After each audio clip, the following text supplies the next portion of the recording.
Welcome to the Barack Obama approved world's greatest podcast. I am your host, Hyphen, aka Kellen Conley.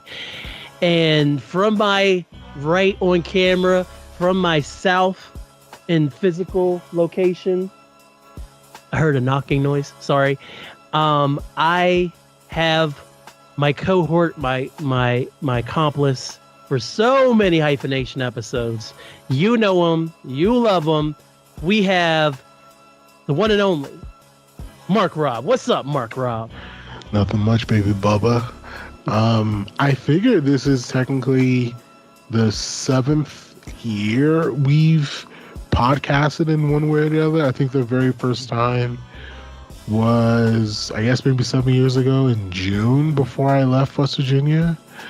Yeah. Because you left in 2018, right? Or 2017. Man, I always have to look at it was 2017 because we did the first pod together right after I got fired from that one place, and that was in April of 2017. Yeah, it was 2017. You're absolutely right.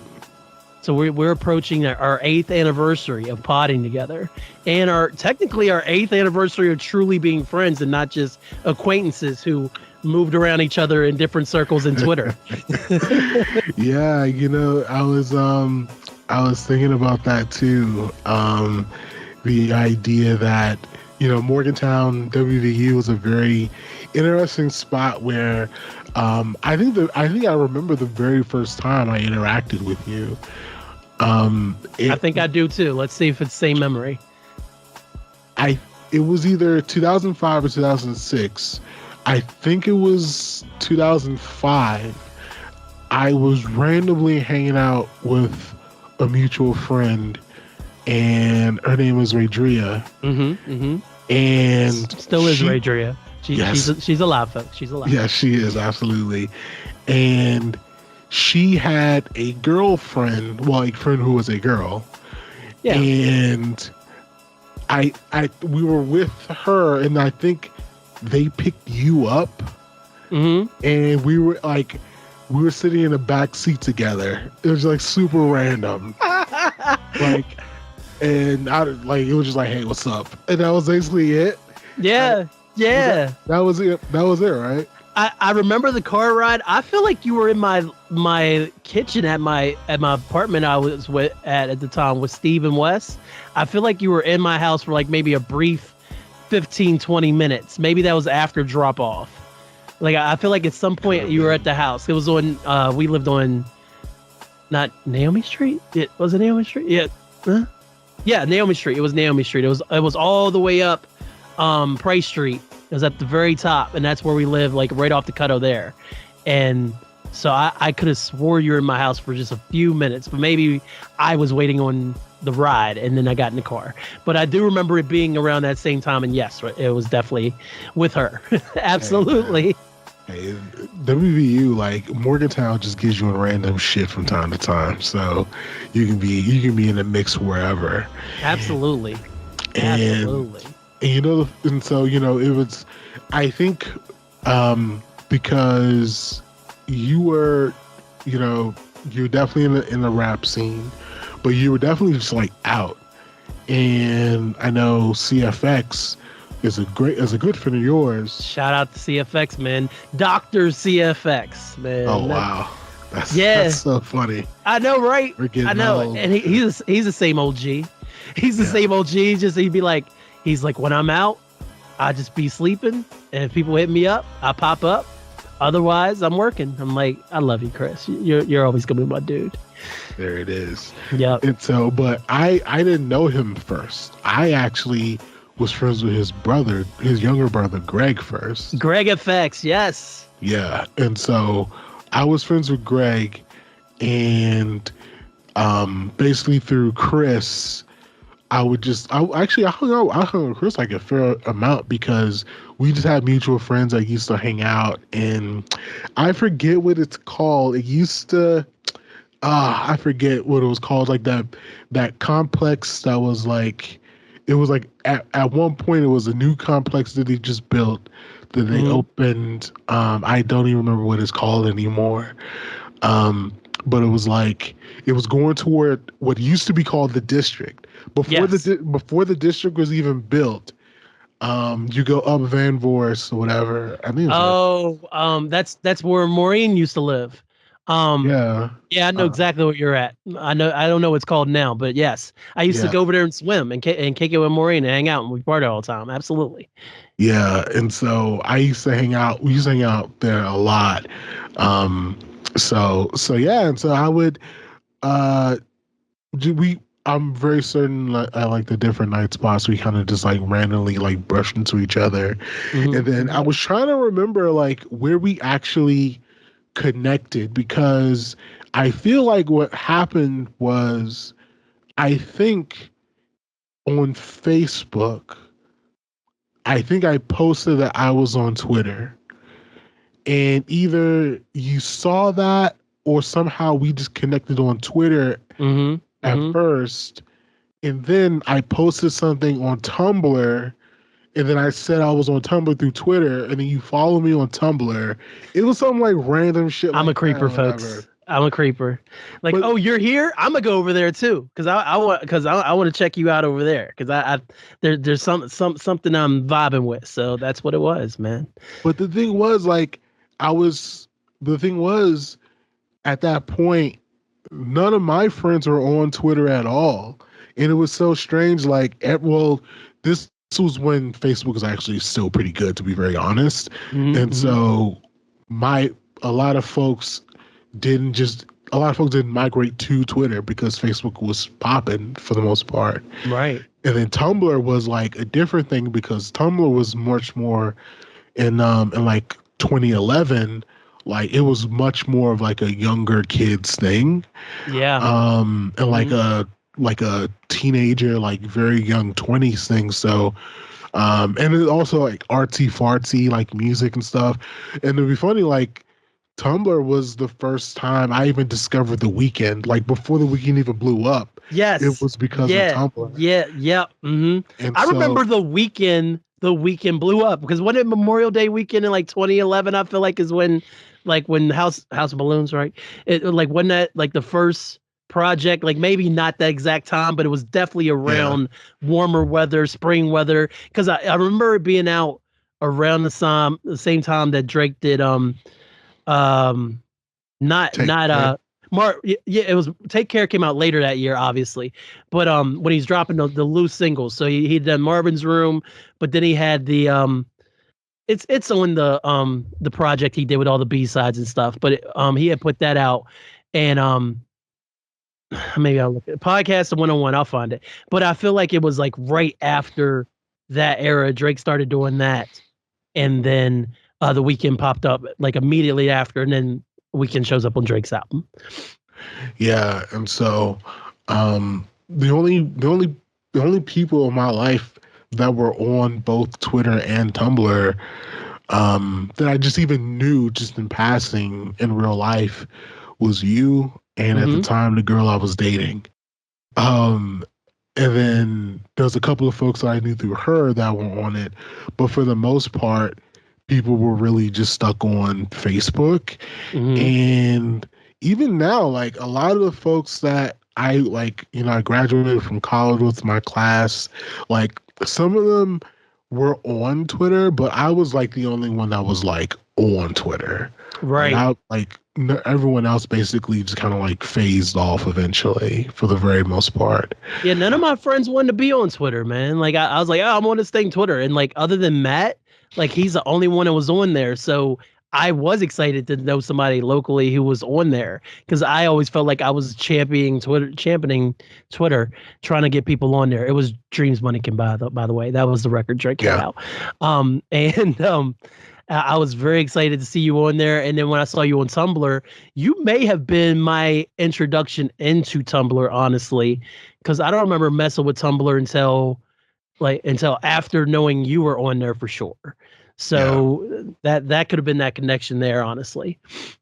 Yeah, and Tumblr Tumblr was like a really interesting spot before it was like before the Yahoo purchase and Mm-hmm. like before the porn bots. Mm-hmm. Tumblr Mm-hmm. was like a really interesting spot, and because of the blog era, like I was just used to. I mean, for blogs and what it was kind of like it was either groups of folks who sort of run stuff like smoking section and from DC to Boston College or DC to BC. But then it was like certain pockets of like individual people who had their own blogs, like Miss Inflow Yep. and people like that. And so when Tumblr came, it was basically like you can have your own blog or whatever. And so at that Easily, at like that without too much work. yeah, at that point it was super easy to create your own shit, like create your own aesthetic. Actually, like social media, it was really the only place where you could have like genuine aesthetics, where it's like you have like your art influences, your music influences, and you can just post whatever you wanted to.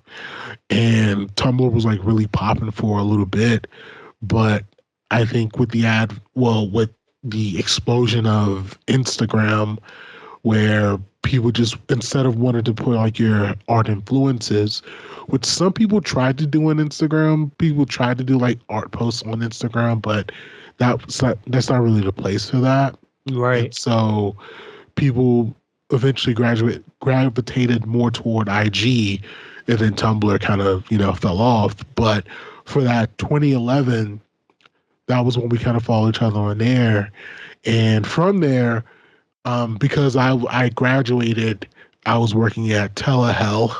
I and my friends kind of left for the most part. A lot of my friends left Morgantown, whatever. So I wasn't like I wasn't going out necessarily very much anymore. And I know for you, it's kind of a little bit of the same where it's like we're not like super young anymore. We're not like partying every weekend or whatever. And Mm-hmm. so the only time it was kind of a while where the only time we kind of interacted was online, and then like randomly I would kind of see you at when Tutors used to be on High Street, Yep.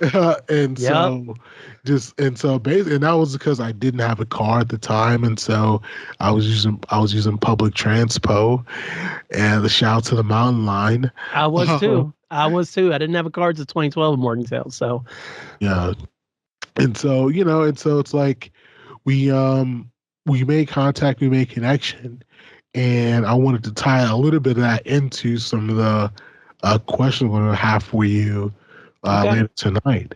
Um, Absolutely. but again, I'm gonna try to land the plane. I'm gonna go a little bit high level, a little bit into the history, a little bit reflecting of not only Hyphen the album, but Be Hyphen the person. So let's kick things off in a very very slow, very back to basics kind of way. Okay. So to get started, where were you born? I was born in Winchester, Virginia. I was born on the day that the last time the Raiders won the Super Bowl. It was like in the afternoon on a Sunday. 1980. No, I'm sorry. I was born a year before the last day the Raiders won the Super Bowl. That would have been 1984 when they last won the Super Bowl. It's for the 83 season, but it was January 22nd in Winchester, Virginia. All right. And what do you remember about life back then? I remember I had a happy childhood. Like I don't remember there being anything bad. I know there would be times that I would overstep and my dad would correct me. I remember my mom being a bartender. So I remember her on Thursday, Friday, Saturday nights getting ready in her little room and having her vanity and all these bright lights and playing music and smoking cigarettes. And also I remember the smell of her perfume and all the different jewelry she had and her getting ready and doing that. And I I I remembered like our house very vividly. Like that was on it was Gray Avenue in Winchester. And I remember going up and down that sidewalk and playing in the yard and playing in the backyard and going down to the basement and never wanting for everything and always somehow, not somehow, but I mean, in hindsight, I guess I was spoiled because I was always getting the toys I wanted, all the action figures. Like when I was real young, it was GI Joes, Transformers, and stuff like that. I remember having a TV in my room super young. Like I had the way I changed the channel, Marc Rob, there was a little channel box, and it was like a brown channel box, had a little white switch on it. And when it was on, it would turn orange. And I would literally be able to go up and down the stations with this thing. And my favorite station was 29 because that was Nickelodeon. So I was always watching early Nickelodeon, like before Wild and Crazy Kids time. So they didn't even know what they were programming. They were just trying to fly by night, you know. But I definitely remember being happy, and both my parents were there and I didn't need for anything. And I remember life being pretty awesome, honestly, as a small child. And so, when you talk about your mom, are you talking about your birth mom or your second Yes, mom, effectively? my birth mom, Barbara, Barbara Elliott passed Barbara Walker. So yes, Barbara, my birth mother. All right, cool. And so, effectively, and definitely correct me if I'm wrong, but um, was it a situation when you and your dad left West Virginia? That was when they broke up, or were they still together at that point? No, they had broken up earlier because we didn't move to Winchester until or I'm sorry, to West Virginia until I was 9. So it was probably between the ages of 4 and 6 when they truly broke up and mom moved out. But the transition wasn't bumpy. It's weird to say out loud, thinking about what I know now as an adult, because I don't remember there being too much time without there being a woman in dad's life, and that woman being Bonnie, who became my stepmother eventually. So between the ages of 4 and 6 is when Bonnie came into the picture. Um, and then so all of a sudden she was just Bonnie, she was dad's girlfriend. I loved her. I was a small child and she treated me great. But at the time, I mean, I knew my mom had moved out. I knew that she had her own situation. I knew my mom and dad weren't together. But again, because I was so young and still forming memories, it didn't really affect me in a way where it's like, oh God, my parents divorced, and not trying to say that there's anything wrong with it, but there's a lot of people who deal with that, maybe when they're a little older and stuff like that, and it just tears them up. Um, I just did not have that somehow, some way, where it's just kind of like, this is the new normal and it is what it is. Yeah, and I'm someone who, I'm the product of parents who did not stay together as well. Right. And my trauma is from different things. So the breakup is, here, I don't give a shit about the breakup. Mm-hmm. I got other trauma to deal with. Yeah. But at that time so then it was the three of you that moved to West Virginia then, right? Bonnie always lived in West Virginia. So Dad went up there to follow her, just like I followed Angel to Morgantown. Dad went up there because they got married in July of 1992. And so by August of 1992 is when we moved to West Virginia officially. But she always lived in West Virginia, in Cape and Bridge, where I spent most of my formative years, so to speak. So how was your time, at least during this early period? Mm-hmm. How was life in West Virginia after the transition? Again, I got really lucky because Bonnie was white. So by the time Dad started dating her and she had been in my life so long, I didn't think of it as weird. And I honestly didn't think of it as different until Jungle Fever came out, which is 91, honestly. Yeah. Because again, my dad and Bonnie loved each other. And I got introduced to all of Bonnie's family members, and they started to care for me and stuff. And then I met her mom, and that became my grandmother eventually.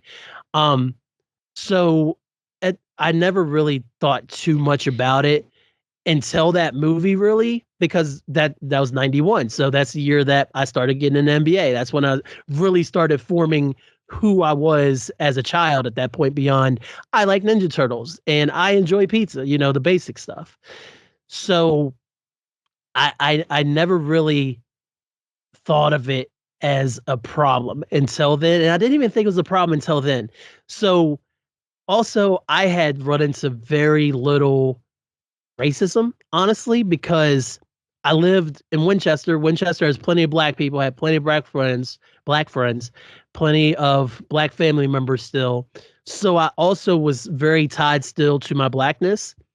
Um, and so when that got cut off, when I moved to West Virginia, I again didn't think anything of it because, okay, Bonnie is my stepmom now, and dad is dad. We're moving to West Virginia. I've been comfortable around white people my whole life. Like, so what's the big deal?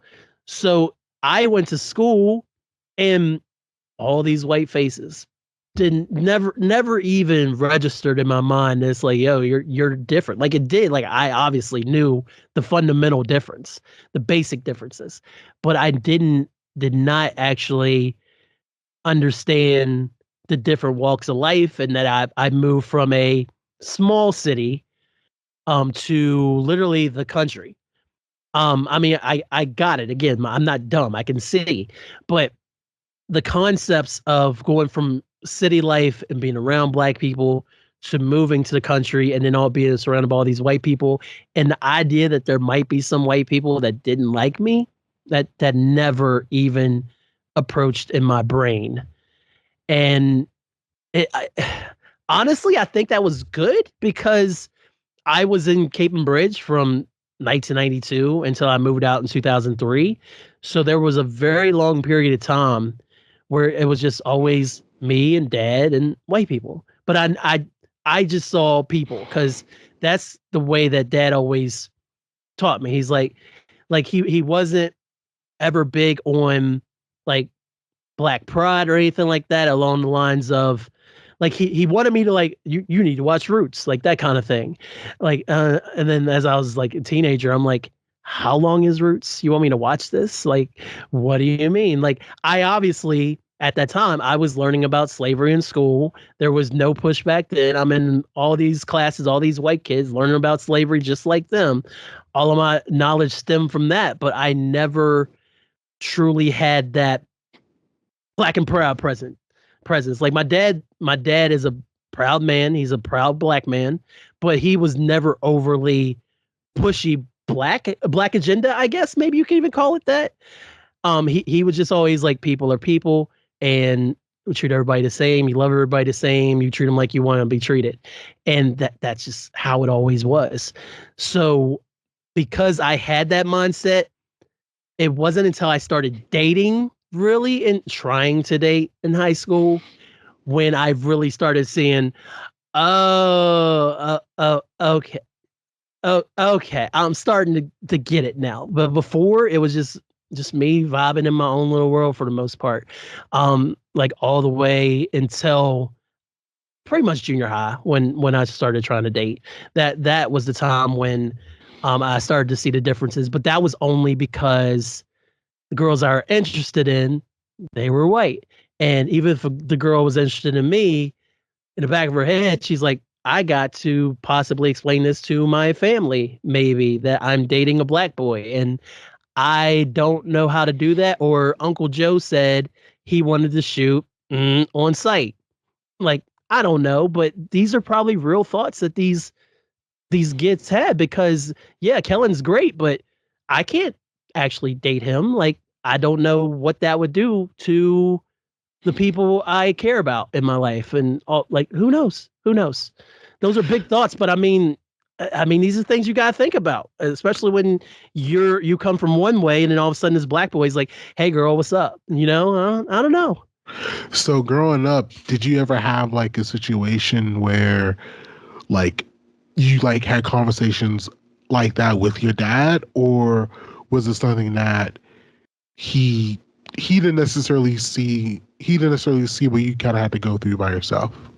I never talked to dad about that kind of stuff because, like, with dad, he got up at about 6 o'clock every morning, get ready for work, leave to go to work 20 minutes into Winchester, and he's from at work from pretty much 8 to 4, not 9 to 5, right? Then he came home and he was a basketball referee. So he's driving up and down the roads to go referee high school basketball in Virginia and West Virginia and stuff like that. So he wasn't there in the evening. So it would just be me and mom at home, me and Bonnie at home. And so all my questions went to her. And bless her heart, like she's given great advice and stuff and trying to encourage me to what to do to impress girls and stuff like that. But again, she couldn't teach me, she couldn't like put that on excuse me, couldn't put it on 10-year-old's head that's like, hey, she might not like you because you're black. So she was very encouraging for me to pursue the crushes and stuff like that. But she never really broke it down with me. She did later because I do believe we had those conversations, especially once I got to junior high. But there was never an actual conversation between me and dad as far as that goes. Because honestly, Mark Rob, like me and my dad have become closer probably in the last 10 years since both of my moms passed away. Cause dad was he's like always checking up on me. If I needed something, he always came through. Like the year that Teletech fired me and I thought me and Ed were going to get evicted from our place.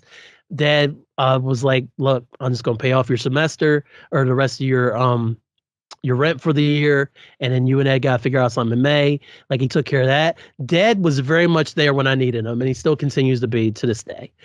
But when it came to those big questions, I've been more likely to ask him in the last 10 years, trying to figure out bits and pieces versus as I was growing up. Yeah, I think especially for that generation of like older black men, it can be definitely difficult to have like those kind of emotional conversations with. Mm-hmm. I know for my dad, it really took me being a 33-year-old literally crying in front of him and telling him like we have to have an actual relationship. And that was actually the real time after that where we actually had like legitimate conversations about things.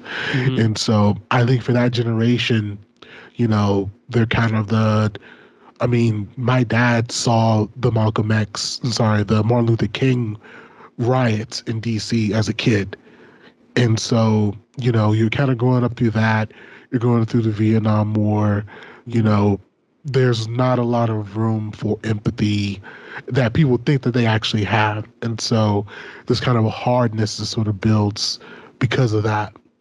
And so I think that generation knew how to financially provide, and that in their minds was the way you actually give support.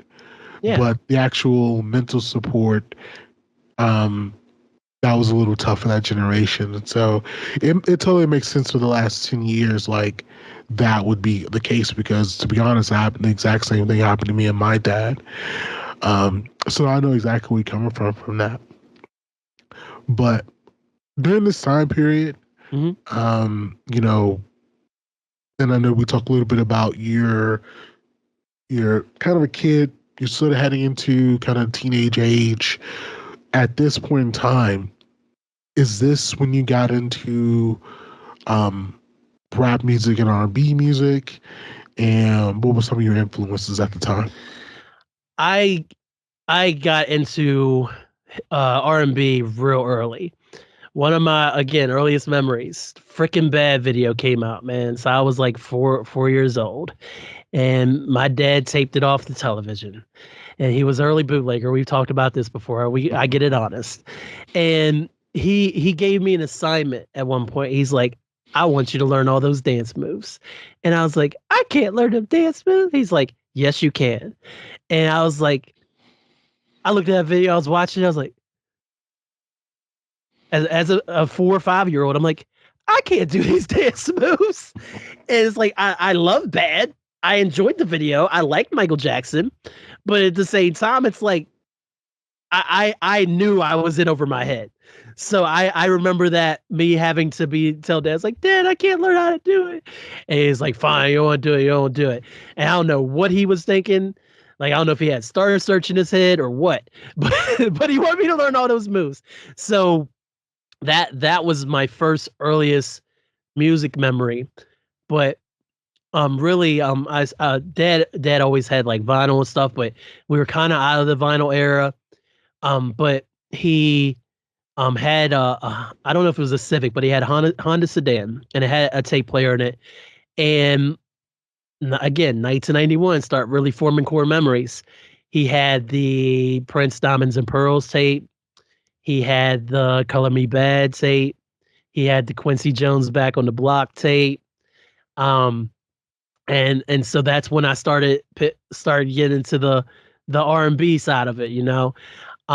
So R&B is and always will be my first musical love. So from there, more music started coming out, of course, but then started discovering music videos, and then also in 91, what starts coming out? Jodeci. New Jack Swing is also coming out. Michael Jackson drops a mostly New Jack Swing album. Boyz II Men's Coolie High Harmony comes out. And I was like, the minute I heard doom doom doom da, da, I was like, yo, what are they doing? This is incredible, you know? So that was a big moment for me. And then Tony Braxton came out in 92. And then the Boomerang soundtrack came out, and End of the Road is what sealed it, to be completely honest with you, boy. Because the moment End of the Road hit, and that black and white video came on, and then Sean comes on, we belong together. I was like, that's it. That's what I want to do. That's what I want to do. Besides that, I did also have a couple takes of my own. One of my favorite albums of all time is New Edition's Heartbreak. I had that tape. I had the Bobby Brown Don't Be Cruel album. Oh my God, what a good album. And I also had Home Base, which was the third DJ Jazzy Jeff and the Fresh Prince album. So that was my first rap tape that I had. And then my sister traded me Home Base for and in This Corner, which is their second album, which had I Think I Can Fight Mike Tyson on it. She traded me for it. But I was mad because I was like, I wanted Home Base too. So she was living at the house at the time. So I did end up going in the room and getting my Home Base tape back. And so that was my main exposure outside of what I was hearing on the radio from PGC and from KYS, which is like OPP was big around then. But honestly, I was there for the singing, man. Like I enjoyed rap, and I vibed out to the songs, but it was all about R&B for me. So I just continued that trend, and then CDs started becoming a thing, and then dad got a CD, a six disc changer, and he started buying all these CDs because this is like right before the music group started coming out, like the get 20 CDs for a penny before that, because that didn't start till like 95. So he was always buying CDs anyway. And he bought the second Boyz II Men album in 1994. And I've admitted this before, but I couldn't get the CD out because I didn't realize that if I just put my finger and then in the little middle of the CD and then pull the CD out and come out. But those teeth were very tough on that CD, and I could not get that CD out for months. And then finally I figured it out, and it changed my life. And that was in late 94, 95. So it sounds like you love R&B, but you kind of like rap. So what eventually made you decide to give rapping a chance? Well, I met him earlier, but we weren't in the same classes because when I got to Caden Bridge, right, when I got to elementary school, there was fourth grade and there was 2 classes, fifth grade 2 classes, sixth grade 2 classes. So I was always in the opposite class away from Matt. but I'd known him since 4th grade, but I didn't really acknowledge him because I didn't see him like that. In 7th grade is when went to junior high and we started switching classes, and that's when I get to know Matt and we become BFFs for life. I know that's redundant, but still. He was the one who was in the rap, like big time, because he spent time in Baltimore, and also he was more of a child who didn't have great parental supervision, so he was allowed more access to that kind of stuff. My dad was never a fan of rap like that. He didn't appreciate the cursing. He actually, for a long time, tried not to curse on a, like, just in general. Like, he was just not a fan of cursing unless he was really pissed off. Then he would let some fly. If he was having a little fun, he would let some fly. But normally he was always just trying not to curse because he felt like it made you look less than, I guess is the best way to put it. So also during this time, when I moved to Caton Bridge, I had 4 channels. I had NBC, I had Fox, I had ABC, and I had CBS. There was no music on any of those channels. We got Prime Star. I'm sorry, my parents got Prime Star in their bedroom, which was satellite in 1994. And so that was the first time I saw satellite TV. And I remember watching Barry Sanders do an interview on ESPN, and probably the first time I watched ESPN as a formative child. And I was like, oh my God, what's this? And then eventually Prime Star was able to come to my side of the house. And then I started watching music videos, MTV, BT, VH1. So I started getting exposed to everything all of a sudden. Because even the radio was coming out of Winchester. It was just pop music. They were just doing top 40. So again, not a lot of rap on top 40 in 1993, 4, or 5. So once I got access to music videos, that's when I started really getting more into rap, even though R&B was still leading. And then by 97, Matt had begun writing raps. And I started writing songs all the way back in 1994, 95, but they were R&B love songs. And I tried to form a little boy group, and supposedly I had, but I was doing all the heavy lifting, which is just writing the songs and then performing covers of songs at different music events. Like, there was a chorus concert, I was going to get my own song off. So that was almost a guarantee, like all the way through 9th grade, pretty much. But he's like, you should rap. And I'm like, I don't want to rap. Like, I can't rap. Like, rap's cool, but I'm a singer. But it literally wasn't. I say 97. 97 was the year I started. But the thing that made me actually want to write was when I saw the I Ain't Mad at You video, less than a week after Pac died. And I saw that, excuse me, I saw that video of him literally getting murdered. And then he's rapping in heaven and his friends all broken up. And he had just literally died like that in real life. And I was like, how did he know? Like, and it was just so mind blowing. Also, good promotion of a dead rapper gunned down too soon. Shout out to Suge. Not really. And like, it just blew my mind that he had that foresight. Obviously, he thought he would be here when the video came out, but even so, to do that song and then do that type of video, because the song is about old homeboys connecting essentially and talking about growing up together. And the video is about a friendship that was broken up by murder, but at the same time, it's showing the lasting impact the friendship had on Bokeem Woodbine throughout the video. And that was the moment I was like, yeah, I think I want to try this. So it was late 96. Whenever you first tried your hand in rapping, did you think at that point it was, well, I guess more so when you first tried it, was it something that you were just doing around Matt, or were you doing around like other people too? I told people I was writing songs because I used to keep these folders, and all my songs had 3 pages. So you had the first page, which is the first verse. The whole first page is the first verse. The hook would normally go on the second page, and then I'd write the second verse below that. So technically the second verse was shorter. And then the third verse was all the whole third page.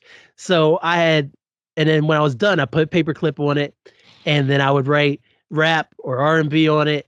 and I would tuck it away, and then I just had this whole folder of all these old songs that I wrote out, or all these songs I wrote. And so my close friends, they would see me writing on the bus or see me writing in class. So I was sharing with Matt and also with my friends, but there was never any performances of them. It was always just me and Matt just writing down stuff. If we were in class, I'd write a verse, pass it over, he'd read what I wrote.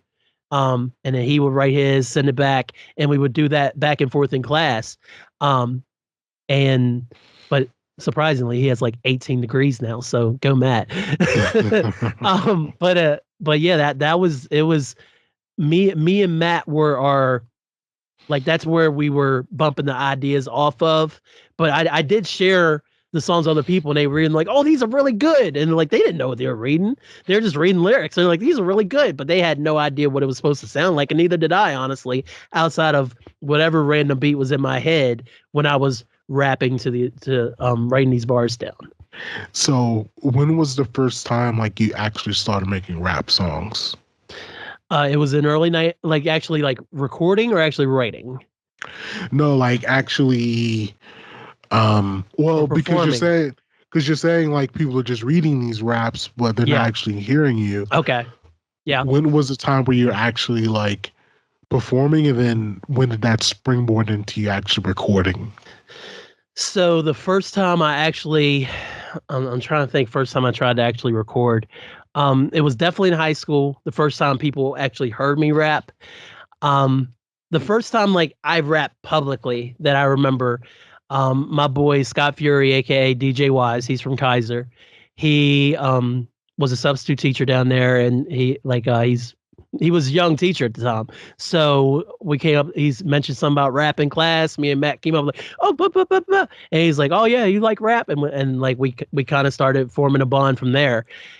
He was DJing this like weird pep rally our high school had. It wasn't even a pep rally. It was kind of like, just like a spirit day kind of thing. And it was like later in the afternoon, and I was just there hanging out. And he's like, yo, I'm gonna throw in an instrumental. I don't want you to freestyle to it, but you can't curse. And I'm like, okay. And I think Matt either, like, I don't know if Matt got cold feet or if Matt couldn't think of anything. He didn't want to freestyle, but Matt kind of just didn't do it. But I did it. But I had no idea what I was doing. First time I was freestyling ever. I'm like, everybody's like, oh my God, he's up there rapping. Like a bunch of white kids in Hampshire County, West Virginia. So, I mean, they were all impressed.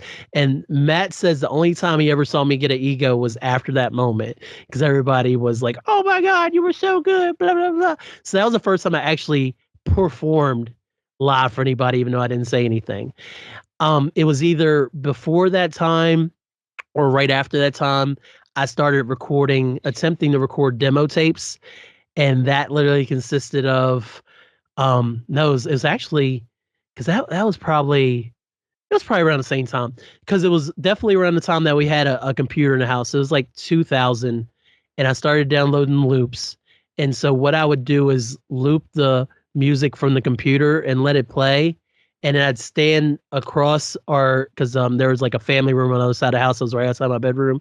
I'd stand across the room in the family room, but not before I hit record on the little cassette recorder. So it was recording the music and me rapping from across the room. And so that's when I first started doing my demo tapes. And that was probably the first time that more people actually heard me rapping. And believe it or not, I still have those things over there. So yeah, that would be the first time I started performing or people heard me rap. So that was like definitely high school. Let's just call it that. So during this time when you're actually now vocally starting to perform, starting to record, was your family supportive of this, or did they just kind of think it would be a hobby that would just kind of pass? My dad, he enjoyed my singing. He always came out to everything. I was in chorus pretty much from like 5th grade until 12th grade. So anything with that, he was always there. So he always supported my singing. He thought himself a little bit of a singer himself. So seeing that passed down, I think he enjoyed being able to see that. he didn't care for the rap because I went right for it, man. I was like, I don't know if there was a lot of niggas in there, but everything else, I was like, yeah. But I wasn't talking about nothing. I was talking about gangster shit, but I wasn't talking about like anything nasty. So he was always like, yeah, but you're cussing. So he didn't really pay much attention to it. Bonnie, on the other hand, again, who I spent most of my time with, Bonnie always tried to gas me up. Not gas me up, but she always just tried to be my biggest cheerleader, honestly. So when I got into rap, when I was doing my R&B, when I was talking about music, like she was always the one who was there to listen at home, and she was always the one hearing me singing, and she was always the one knowing I was in my room writing songs. So she was always trying to be as supportive as possible. So she was all about it. She admitted right away. She's like, I don't get rap, but she's like, you know what? If it's something you're into, then 100%, I'm going to back you, and that's what she did. So,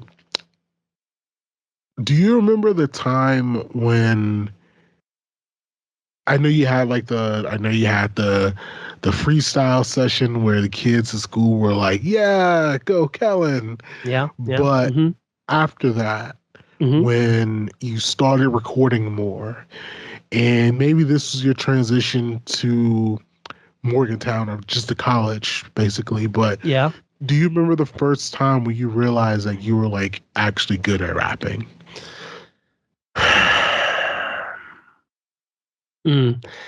I thought I was nice for the longest time, Mark Rob. I'm not gonna lie. Like when especially coming out of college or coming out of high school, I thought I was nice. I met my boy Wes, and he had a rap group back home in Charlestown, West Virginia, called Lost Souls, and he had a program called Acid Pro, which was the first digital audio workstation I ever saw, or DAW. That's for the listeners, obviously. You know what's up. So that was the first time that I'd seen anything like that. He showed me he was making beats on there, and he showed me how to record on there. We recorded a bunch of songs at Potomac State together, and also and then Matt got there the following year, and we did a little mixtape together, like me, him, Wes, and then our friend Vince. We did a little mixtape. I still have that too. It's actually on my Bandcamp. So was that your first official project? You know what? Yeah, because mp3.com was a thing. So I had some songs I had recorded up there, like stuff I recorded with Wes. I had posted up on there. But outside of demo tapes and the 411 demo tape, because that was the name of me and Matt's group, was 411 initially. We did that with DJ Wise with Fury in summer 2001. But yeah, when we did that mixtape, it was called The Death Before Dishonor Records Underground Productions Mixtape. And it was like 7 tracks, and we put it out in 2002. So that would have been my very first project I ever recorded. Yeah, you're absolutely right. So this was at your time at Potomac State, right? Yes. And so what was the transition from Potomac State to Morgantown? Excuse me. So once Wes introduced me and Matt to Acid 4.0. We both had it he had it on his computer, and Matt was lyrical miracle, like by that time, conscious rapper, like spit, like he was actually garnering a lot of decent interest as far as what he was going to do ultimately, because of the way he wrote and because of the place he was writing it from. Like a lot of people were really into his music at the time. So he was recording, and I'd record stuff in his room. We'd do group stuff together. But then in 2003, like Angel got the call over the summer, because we were dating by then, that she was getting into the teaching program a year early. So she's moving to Morgantown. And I had, like, at that point, I didn't know what I was going to do. I'd spent 2 years at Pot State. I didn't have a doctorate. I didn't have an associate's. And so I wasn't sure what I was going to do. Also, I had a bit of probably bad, well, not probably, a bit of bad grades to deal with too. So I wasn't sure what I was going to do. I was working at my local convenience store. And then thankfully my boy Steve decided he was going to leave Potomac State because he didn't finish his associates, but he was doing way better than me. But he got an opportunity to go ahead and transfer to WVU, and so he needed a roommate essentially. And he hit me up. He's like, "Yo, I want to move to Morgantown. Angel's in Morgantown. Why don't you move out to Morgantown with me? And you can be out here with her, and then you can kind of get a job and figure out things from there." So in the summer of 2003, and this is like maybe 2 months after my mom decided at 19 years old that it was a good time to start charging me rent, which I get. I did not need to learn those basic skills. But at the time when I was 19 and I was getting my own money from the convenience store, even though I didn't have a car, it was like, why you want to take my money away? Like, I don't understand this. You're my mother. Like, how could you? Like, I was really, really upset about this.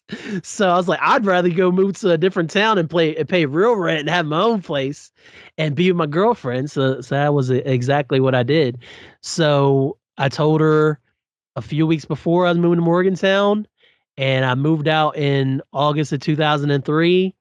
And by that, then I just picked up and moved to this entirely different city that I knew nothing about, and only two people I knew in town was Angel and Steve, and that was how I got to Morgantown, man.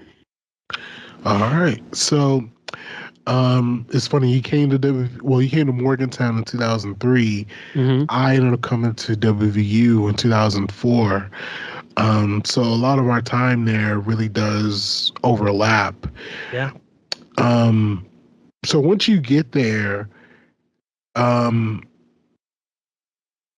especially during that time, during the sort of the mid 2000s, I think 123 Pleasant Street had a pretty good reputation. Like Morgantown having like an actual music scene was a real thing.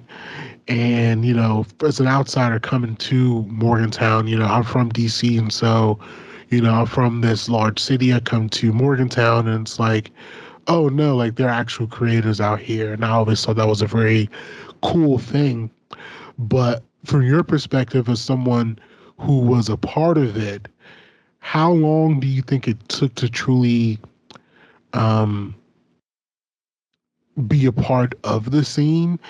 And what was that time like during that scene in Morgantown? How long did it take me to become a part of the scene, you mean? Yeah.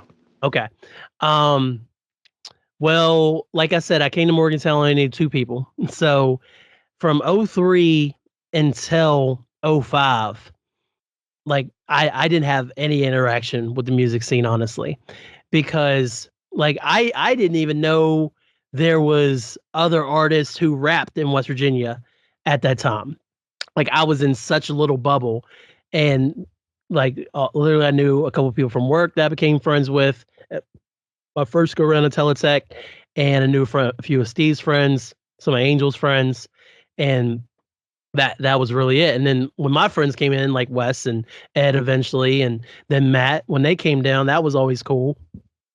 But outside of that, I just was hanging out with them. We played video games. We would drink. We drank a lot, but there was never any time. But like for me to actually try to discover the music scene, because once I got to Morgantown and got situated in early 03, I had plans to do two albums coming out of Potomac State.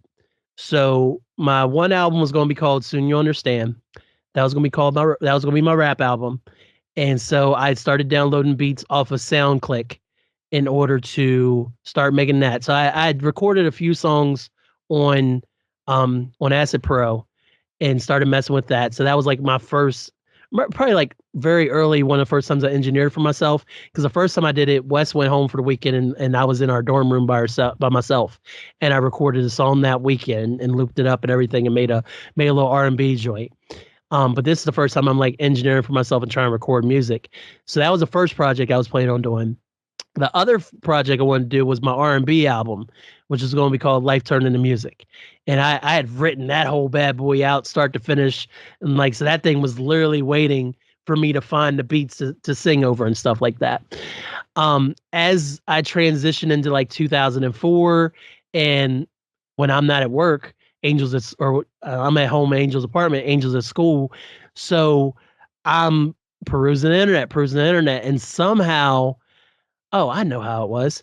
Eventually, Wes started getting into the local DJing scene, because he had moved out in 2003 as well, but he was staying with his girlfriend at the time. So he started getting into the DJing scene. I would go out and hang out with him every now and then, but he got a random CD, and the CD was called Hellboy 1/6 Away from Satan by 66240.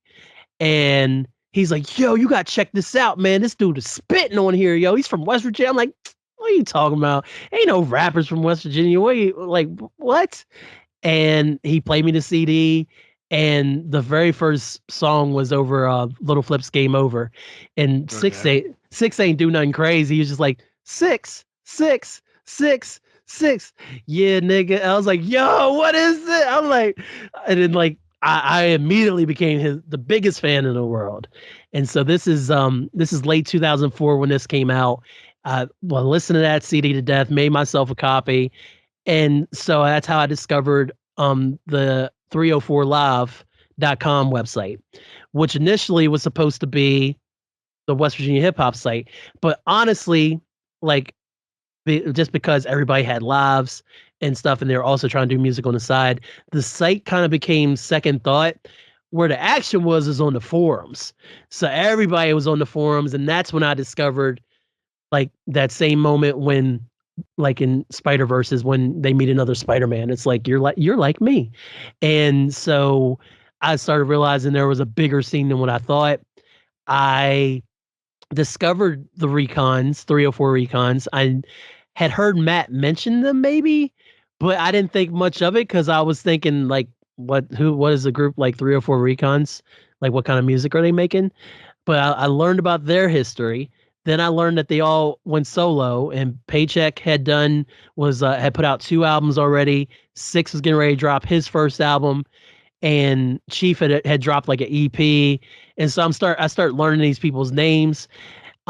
They dropped. I discovered this guy named DJ Monster Lung, who apparently was in Morgantown, and he put out the Morgantown MCs mixtape, and it had a bunch of local artists on it. And again, I was floored. I was amazed by the fact that there's actually people putting out high quality music in this area. And so my only goal was like, I gotta get Six. Of course, give your CD to the biggest artist. Was always the goal. Like, I gotta get this in Six's hands. Like, he's got to see how dope I am, you know? So go back a little bit in 2004 in the summer.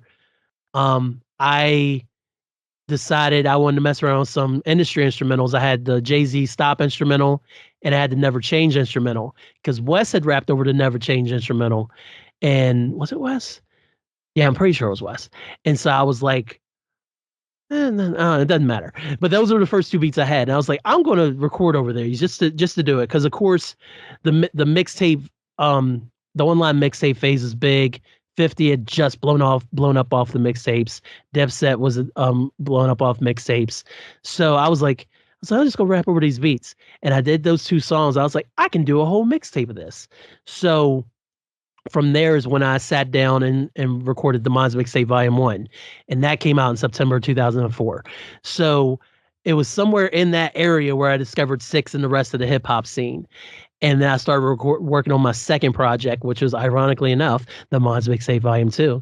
And that was the one where I was like, I got to get this six.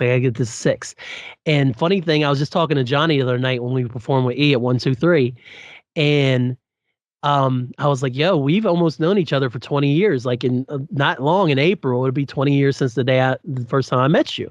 He's like, oh, for real? I'm like, yeah, because I came to Six's album release party. Because in April of 2005, I saw that Six was putting out his album Big Boy Tactics. And so, yeah. And so I was like, Angel, I want to go to this hip hop show. She's like, okay, yeah, like, no, let's totally go do that, whatever.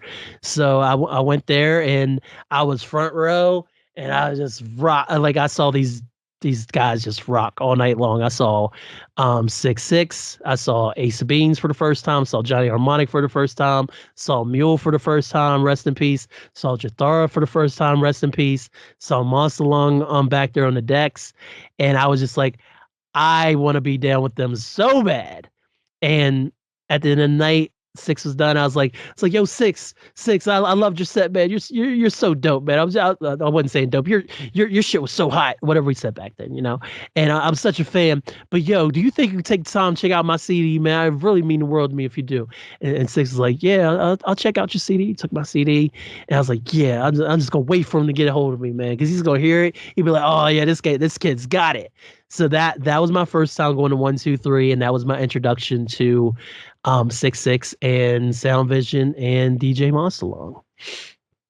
All right. So kind of the introduction.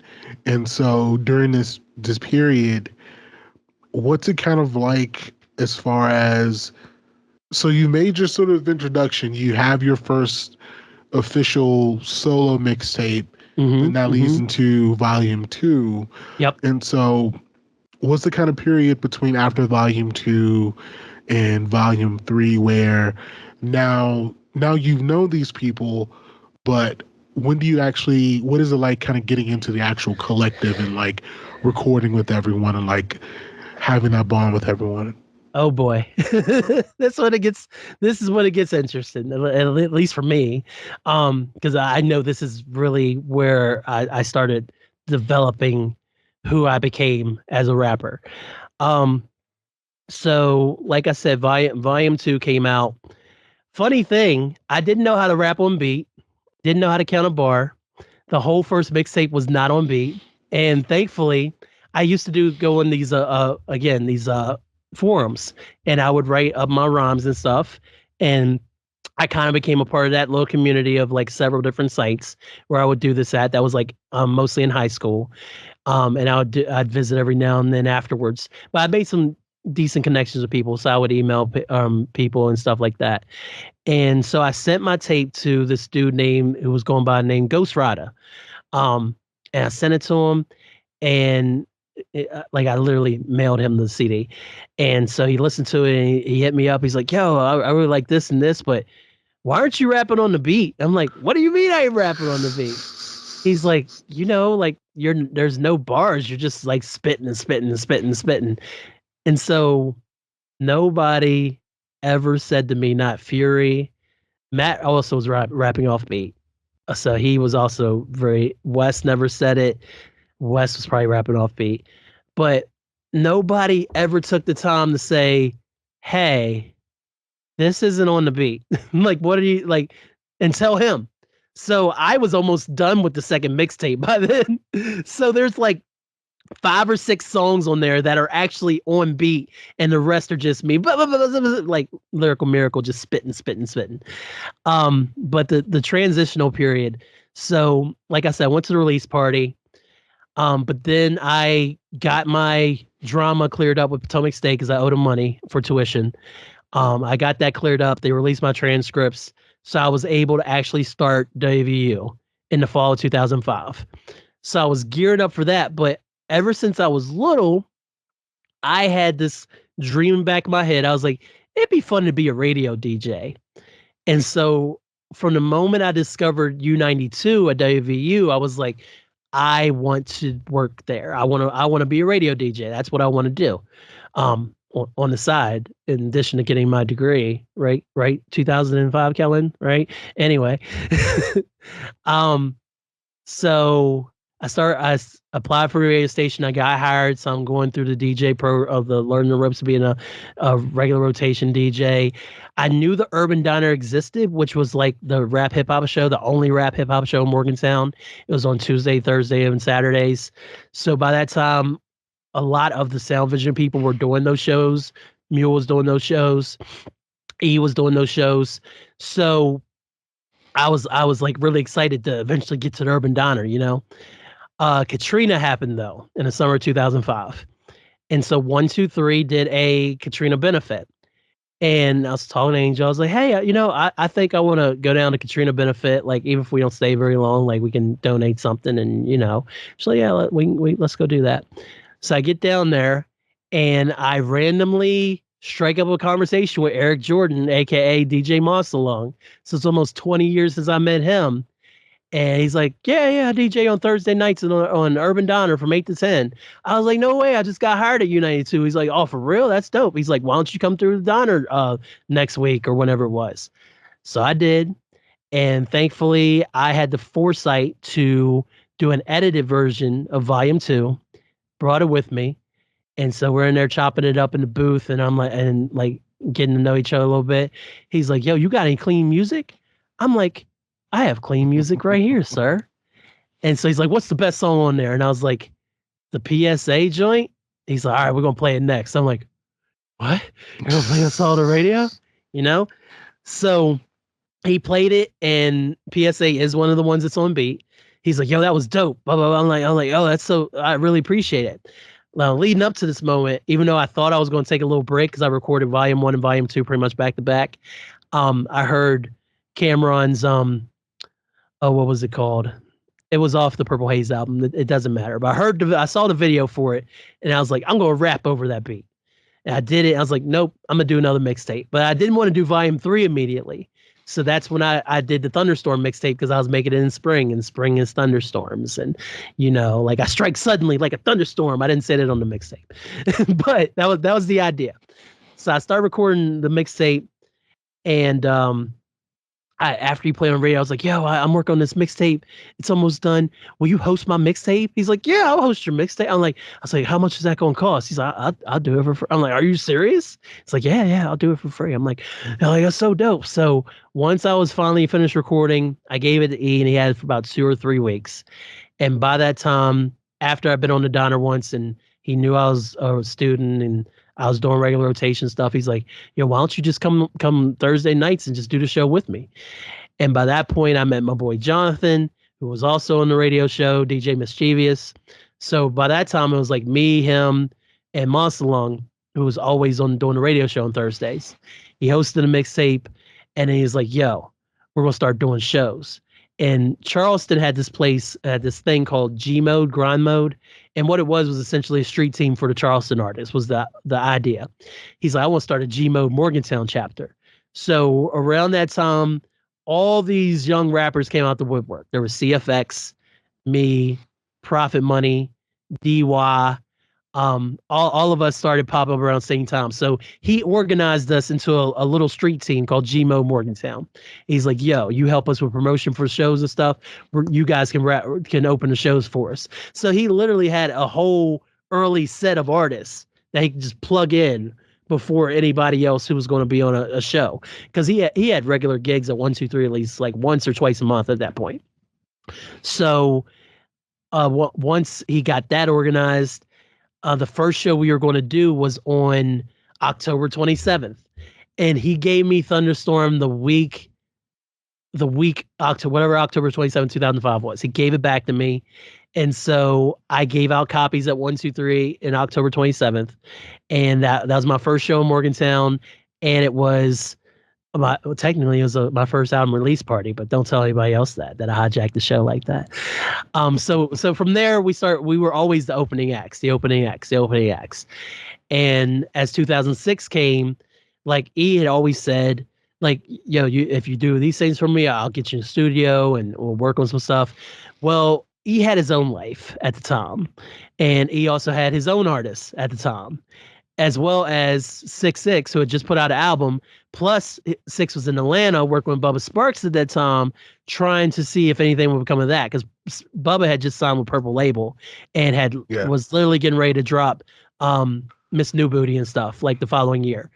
So we got really, all of us, we were just aggravated because we had started doing this stuff in October, and we were continuously doing it and helping.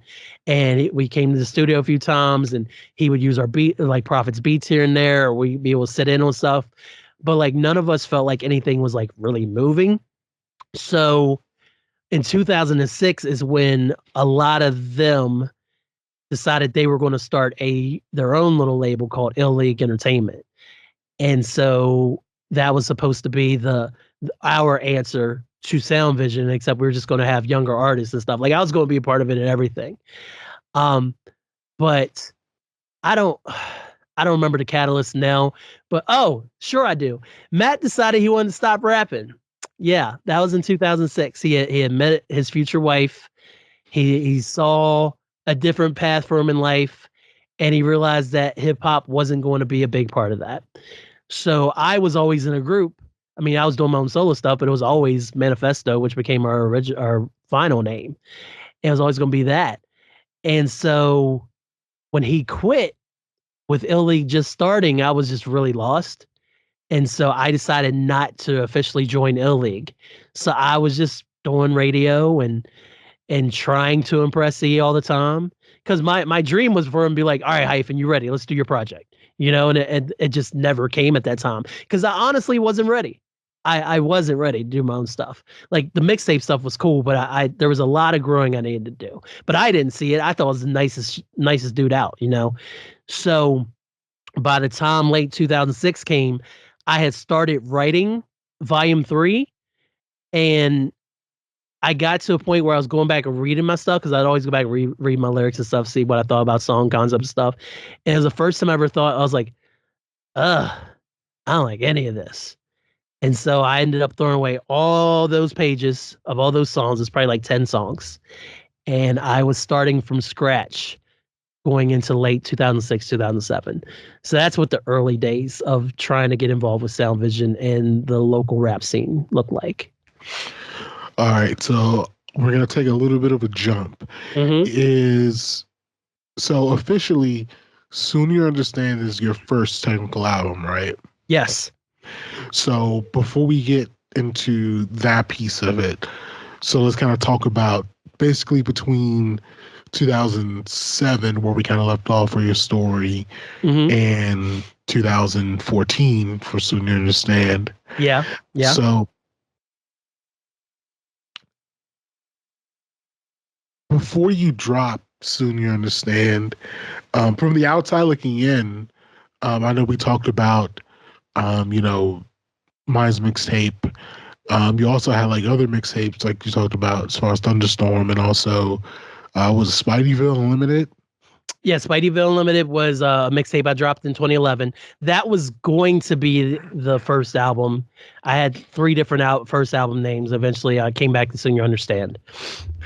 And so during this time period, it seems like before you get to Soon You Understand, it seems like you eventually did find your footing in kind of making your own music and finding yourself as an artist.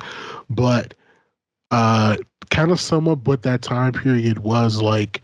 So between 2007 and 2014, what was that kind of 7-year period as far as like you establish yourself like as an actual artist? My main goal in life was for Eric Jordan to want to make my music, help me make my album. That was my main goal in life. I just wanted to impress Monster Lung. I wanted him to finally see that I was ready to be an artist. So everything from 2007 up until 2011, everything I did was motivated just to impress him. And I always fell short because it was short-sighted, honestly. At the time, I didn't think so, because in my mind, I was like, if E invests time in me, then that means an album. That means videos. That means shows. That means more exposure, which means the more exposure I have, the more chance that people outside the state will be able to hear me. So excuse me. That was my main goal. The problem was, I told you I met E in 2005, but me and E weren't friends. We were friends in the sense of, like, I go to his house, we kick it. He invited me over to watch the Bears and the Colts Super Bowl. We watched the Prince halftime show in the rain on his projector. It was amazing. So we were friends in that sense. We would go eat and stuff, but we didn't really know each other. And when I say that, I say that because, again, we only knew each other through music. So yes, we were able to do the radio show. Yes, we had chemistry. Yes, we had done music together. Yes, I was working on websites for all the artists and stuff, because, again, I was trying to prove to Eric that I was valuable in more ways than one. And so everything I did was motivated by that. So when you get it's Hyphen Bitches in on volume 3, again, that's motivated by trying to show Eric that I can make a catchy song, or the song I did over or what I did Death Before Dishonor Part 2, which is over the Go Getter beat. That was again me trying to show Eric that I can make a catchy song. Going into 2008 and 9 and 10, there's a lot of stops and starts because 2008 was a really bad year for me because Angel had moved away. I was living with Ed. I lost my job at Teletech. I had just enough to scrape by after my dad paid my rent the rest of the semester. So all I did was drink. I was a drunk. 2000, most of 2007. That's all I wanted to do was drink and party. And I shouldn't have been, but I had nothing to really tether me to reality unless Angel was out. So when she wasn't there, I was just running wild reckless, you know? So the stuff I was making wasn't even quality stuff. And then 808s came out, and then So Far Gone came out. And so all of a sudden I'm hearing all these different melodies, and I was like, that's what I want to do. Like, this is like, why can't? So I was desperately searching for an identity because for so long my identity was impress Monsalung, impress Eric Jordan. That was what I wanted to do, so that he'll help me become a bigger artist. And so by the time we get to like 2010 and things like that, I start to realize that I'm not going to get to that place where like not realizing I'm not ready and our relationship isn't there. But I just fed up, and I was like he's never going to help me. So he's going to help me in some ways, but I have to do this on my own. So 2010 is when I decided I was going to record my first album no matter what. So the first name of the album was going to be Nerd Fresh. I told E what the album was going to be called. I'm like, yo, I got a name for my album. He's like, all right, what's the name? I'm like, it's going to be called Nerd Fresh. And he heard that name and he was like, Nerd Fresh didn't sound like an album. I'm like, but it is. He's like, yeah, but he's like, what if it was a group with you and CFX? Because by that time, CFX and the Ill League thing was over. And I was like, I like that idea. I love CFX. He's like, well, let's try that. And also, I was like, I like that idea because that was going to make Monster pay attention to me. So that was what I pivoted to in 2010. But then nothing really came of that. And then the second album title was going to be Spideyville Unlimited after I lost Nerd Fresh. And I started recording music then. But again, the music was getting better, but it still wasn't there. So by that time, the blog era started. Wiz Khalifa was blown up. Drake had blown up off the blogs. Wale, Kendrick, J. Cole.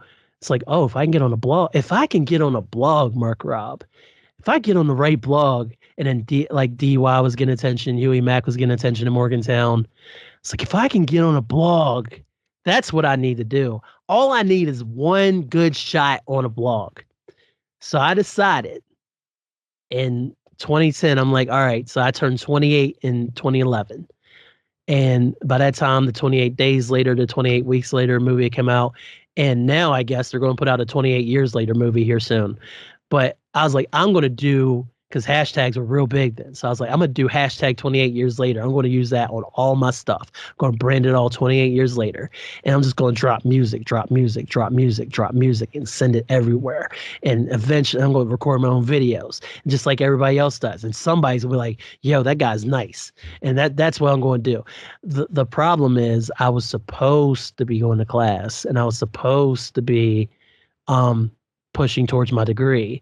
Well, I decided that I was not going to attend those classes anymore without telling my significant other. And so here I am recording all this music and skipping class and doing all this music stuff. And my life on the other side is just slowly tanking. And it all caught up with me in June of 2011 when that's when there was no more hiding from it. It's like, look, this is what it is. And so there was our second breakup there, and so we broke up for a whole summer. And at that point, I'm like, yo, music's ruined my life, because I literally let music drag me to this point because I was so blinded by it that I neglected my real life and the things that are important. So I was playing. I was like, I'm done. I'm done. Like I'm not gonna do it anymore. Like Spideyville Unlimited was supposed to be the last thing. That was everything I recorded up to that point, including everything I've been dropping. I'm like, this is it. But then like life is funny that way, where it's like Otis comes out and you're like, oh, you know what? Maybe I should drop some bars over the Otis beat. And it's like you still got that bug. And then next thing you know, it's 2012, and you and your girlfriend are talking about finally getting married since you've been together for 10 years and maybe doing it next year.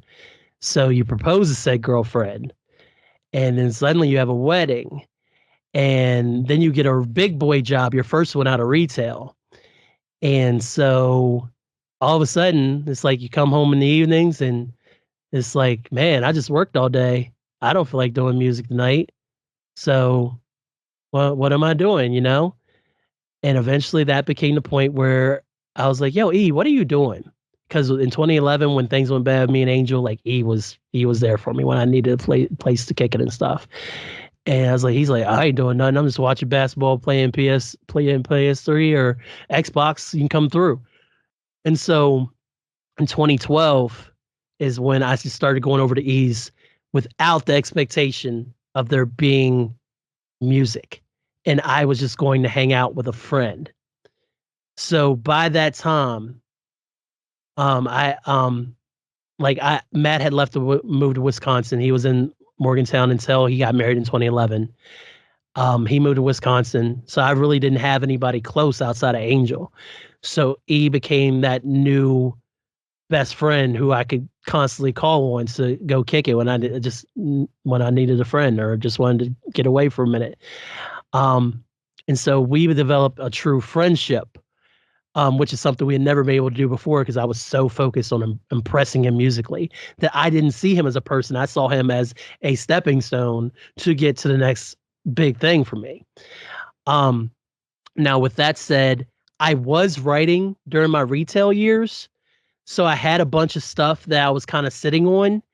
And so the idea was that I had enough to put out an album. I was going to call it Soon You Understand again. And then I was also going to drop one final mixtape, which was going to be the Minds Mixtape Volume 4. So that is what occurred leading up to 2014. And then like I had recorded everything. Actually, I recorded everything by 2013 because Volume 4 came out in April of 2013.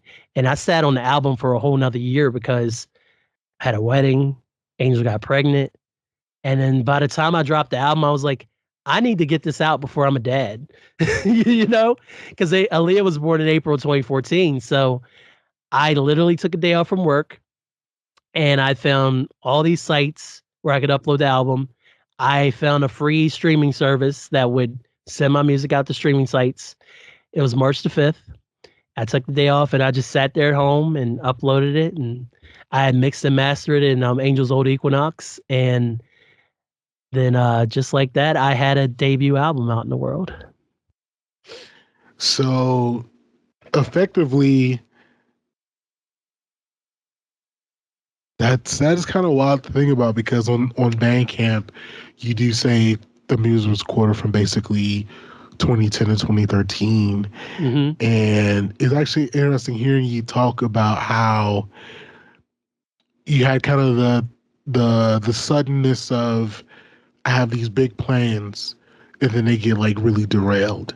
Mm-hmm. And then ultimately it's like I have to do kind of something with my music. What is it? And so I actually went back to So You Understand. And I was trying to find our original communication about what I told you. Oh, I have it. Was it through Facebook or was it through like text? Because it was on Twitter. Well, let me do it on my phone. It's actually like a private post on my website because I took down all those reviews, but I didn't want to lose them because one is mom's. So I do still have those thoughts, but go ahead and keep talking while I'm pulling that up. So I was actually, because I couldn't find it. I didn't remember how I told you how I felt about the album. Yeah.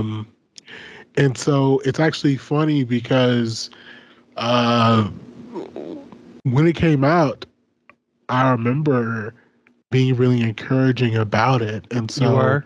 before before this interview, I wanted to listen to it again just to kind of figure out, what was your mindset in 2014? Um, and so I kind of wrote a little bit about what I think of the album right now. Okay. But did you find the original thing I sent you yet? Oh, I do. You tweeted at me. Okay. So March 18th, 2014. Good job on the album, fam. Your storytelling ability is pretty good. Why did you think this is your hardest project to make? And then you said also in Legacy, you question the purpose of making music with not blowing up. I like that later you say sharing my art my way. And then you said making art, whatever it is its own reward. Keep making music your way, have fun with it, and be proud of your art, fam. And you said my favorite track is Rewind or Fit Jam, and I can't pick. LOL. And then I responded lower in the post. Okay. So here's what I wrote after a couple of days ago. Okay. So this is not 10 years ago. This is only a couple of days ago. So this is what I wrote after listening to Soon You Understand. Okay. For artists or people that create, whether you're a musician, painter, or writer, there comes a point when you ask yourself, is it time to move on? What more do I have to say? Is what I'm doing worth it? If this album was meant as a send-off, it shows the work of someone talented but on the edge of something. Maybe maybe on the edge of figuring it all out or letting it all die. People that live on the edge eventually tip over, particularly those not yet deep in their 30s and are inevitably snatched by life's bungee cord. Mm. The idealism of your 20s fade and leaves a vacuum. That now empty space needs something. Is it satisfaction or hunger? Is it appreciation or sullenness? Soon you understand is standing at the edge, ready to take the leap. It's fun, energetic, proud, but there's a vulnerability left untapped. A darkness lingers like a faint shadow, easy to see and easier to ignore. The rapper is good money. His skills and MC is apparent and undeniable. But what about the man? The man whose listless soul and mounting responsibilities are the invisible hand guiding this journey. What about that man? Only time will tell. And so That's wild. I think it's interesting looking at the album um, through the lens of I think maybe I did pick up on it back then, but listening to it now, it does kind of, and also hearing you talk about it, like the actual, the way you talk about the actual release of it, it does kind of sound like this is maybe the send off. Maybe you're not fully sure, but maybe subconsciously you think like this is probably one of the last things like I'll make. And so it's interesting hearing you kind of talk and kind of confirm that a little bit. Yeah. Yeah. So have you listened to it lately? I did revisit it. It's when did I revisit it? It was definitely I listen to my own music all the time. Like I'm super guilty of being my biggest fan. So it was definitely within the last year to 18 months that I revisited it. Especially after as Hyphen was coming together, because it was important for me. I knew Hyphen didn't sound like Soon You Understand, but I also didn't want to be retreading the same kind of ground. But I realized that while Soon You Understand is definitely meant to be a first and final album, kind of a la Reasonable Doubt, at the same time, as E told me, as those sessions we were just kicking it, he's like, Hyphen, you're just now figuring it out. Like you can't quit. And I'm like, what do you mean? Like I'm done. I'm done. Like I don't want to do it no more. He's like, you're really just now getting it. And I feel like a lot of Soon You Understand was a lot of my fears as far as not being relevant because no one, I didn't give my chance. I didn't give anyone a chance to discover me in a way. So I feel like a lot of that is evident. I do feel like I am racing an invisible clock on the album because again, I'm not sure if I'm going to come back to this format to rapping. Like I even say I might do a guest verse here or there or something like that, but I wasn't planning on being a solo featured artist anymore. So there was a sadness to it as well, especially with World Without Hyphen, man, because I've written about it before, but the day I finished that, I want to say it was the last song for the album. Like on my at me and Angel's old place 2 houses ago, I recorded everything in the finished basement down there, and I would play when I played music. I'd go sit up on the steps and just kind of listen to it and just kind of vibe out. And the minute I started playing that song, I was just in tears, man, because it was everything that I wanted the album to say, and it was the perfect way to end the album. But at the same time, I just had this great fear that I would never be back in this creative space again as a rapper because I was going to be a dad. I was a new husband. Like, I didn't think this was going to be a part of my life anymore. So I definitely shared some vulnerableness, but more of that ended up on volume 4. And then I kind of backtracked on some of it because I didn't want anybody to pick up on certain pieces that were directly connected to how I had acted leading up to that material, like in real life, or anything coming back to like things people had said to me and being connected to somebody else. So I felt like I was very guarded how I said things. As and a lot of that did end up on volume 4 because I was like, this is a safer space because I can put it here. And that way, like if anybody hears it, cool. But at the same time, I don't know what that song's about. They won't know what that song's about. And so by the time the stuff that actually is still in the album, I was very intentional to just take my very best music because the album's really originally 14 tracks. And I took off those 4, I put them in the EP, and now I realized honestly I don't love these 4 songs. So they're on the unreleased files now. And so I was like, these 10 songs are really who I am at this time. But I didn't discover this until Hyphen came out. I didn't realize I was running from being B Hyphen as well, because that didn't really come together until after I released the album. Explain that. What do you mean by you were running from it? So as you know, Hyphen came out in May, and I'd uploaded DistroKid like a few weeks before because I was like, if I get hit with something on a sample, because I didn't clear anything, and like all the beats were paid for or they were given to me, so I was good on that side. But I was like, if I get hit with a sample, then I want to know ahead of time so I can kind of figure that out.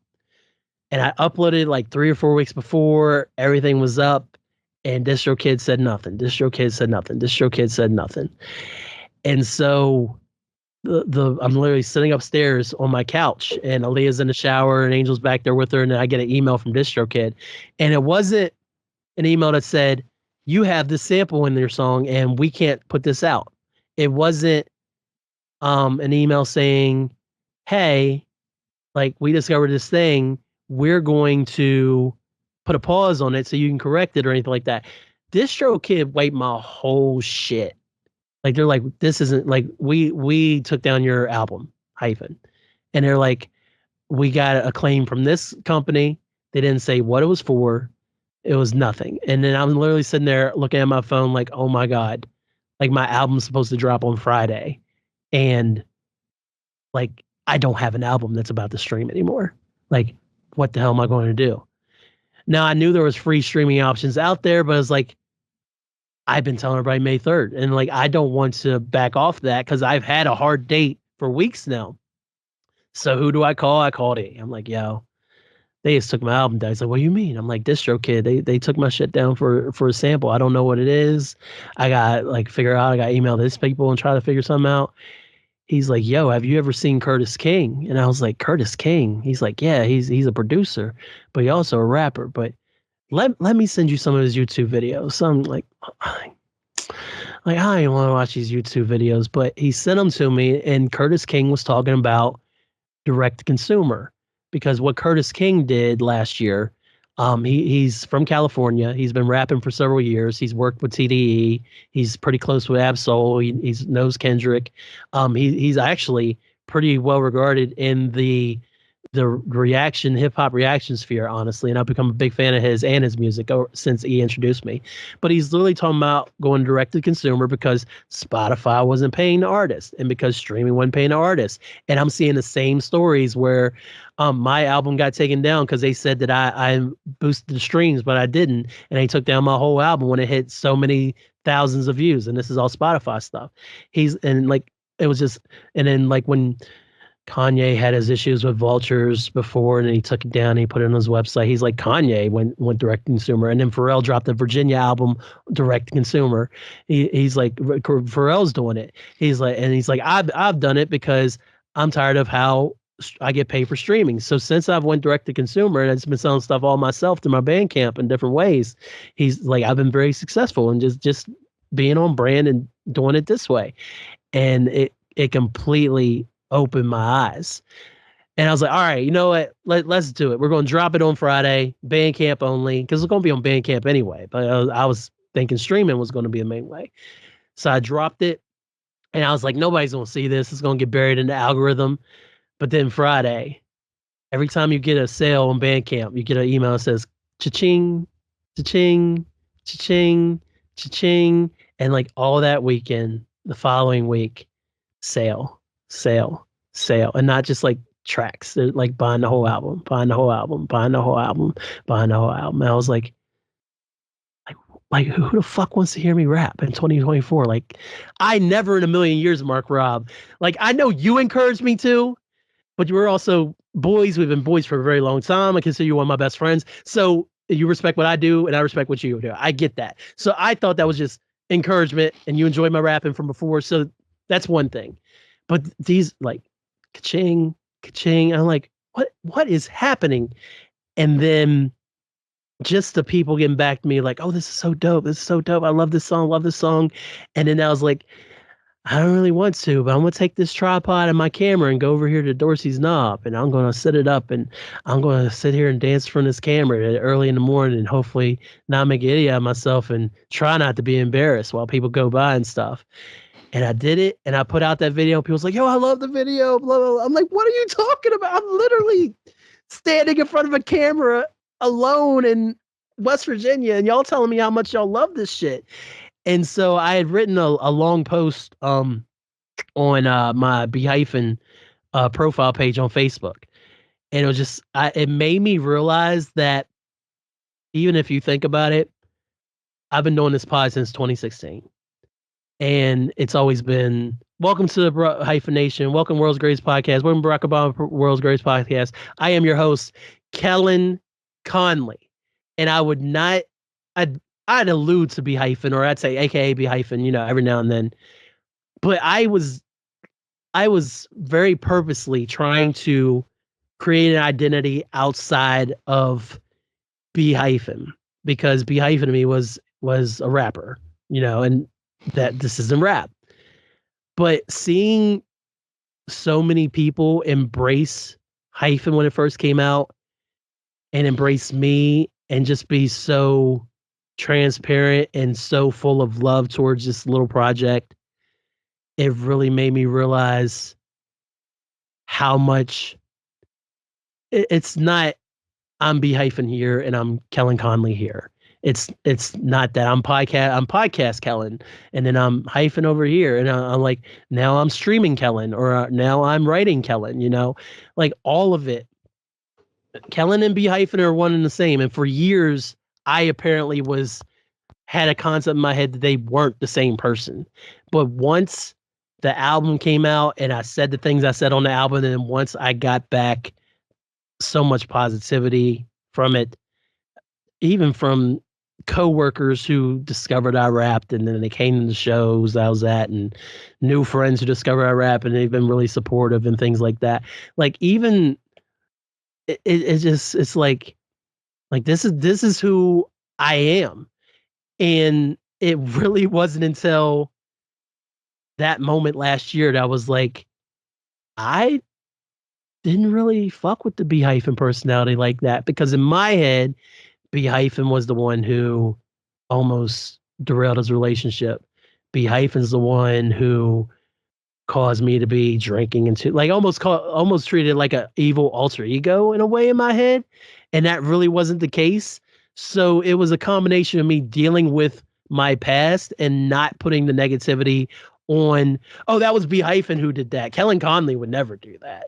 And I never thought of it that way, but that's exactly what I was doing. That's exactly what I was doing. So we kind of went to the end of, after the release, but let's talk a little bit about like what actually led to the creation of Hyphen. And it is actually kind of funny how Monster Lung basically kind of told you kind of left when you started figuring it out, because if you listen to Soon You Understand and then you listen to Hyphen kind of back to back, you can kind of tell that. You can tell he was right. But,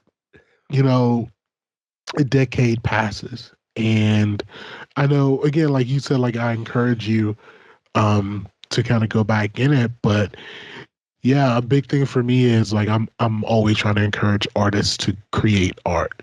Mm-hmm. And so it doesn't, a big thing about me is whether people label something as good or bad or great or terrible, that doesn't matter. The act in creating is what matters. And so I knew you were a good rapper from Soon You Understand.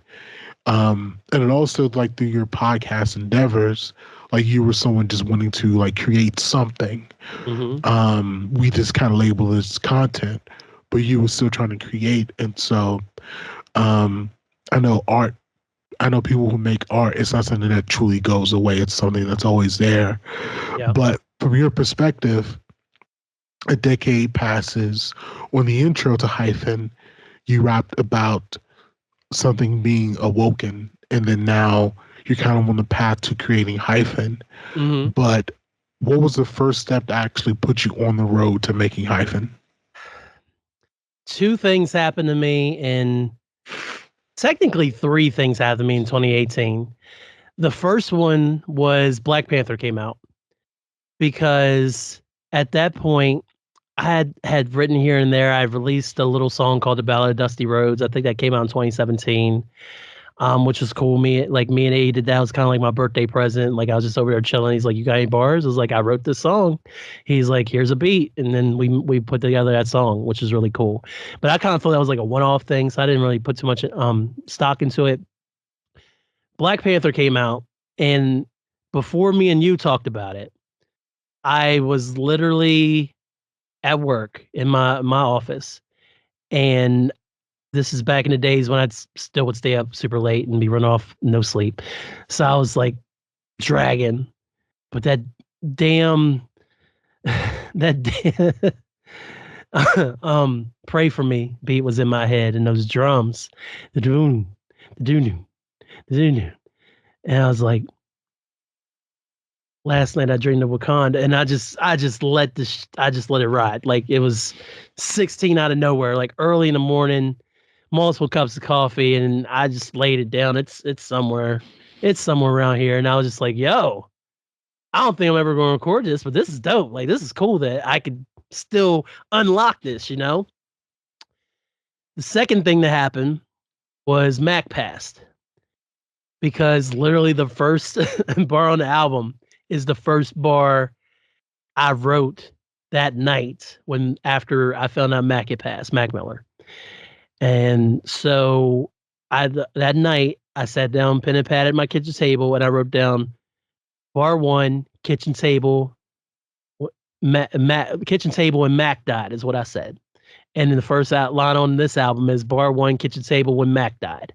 So literally his death and me trying to express some kind of appreciation for his art and the fact that I was a rapper made me put paper to pen that night he passed. And I ended up writing like 2 verses. And again, they're around here somewhere. I still have that beat, but then just never decided to purchase the beat and stuff.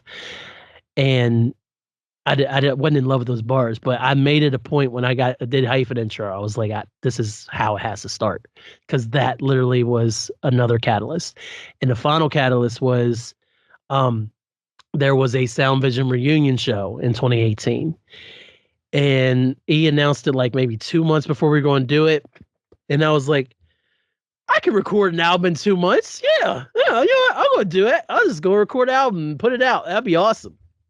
You know what? I'm gonna call it Hyphen. Yeah, and then I'm also going to do another mixtape. I'm going to call it Thunderstorm 2.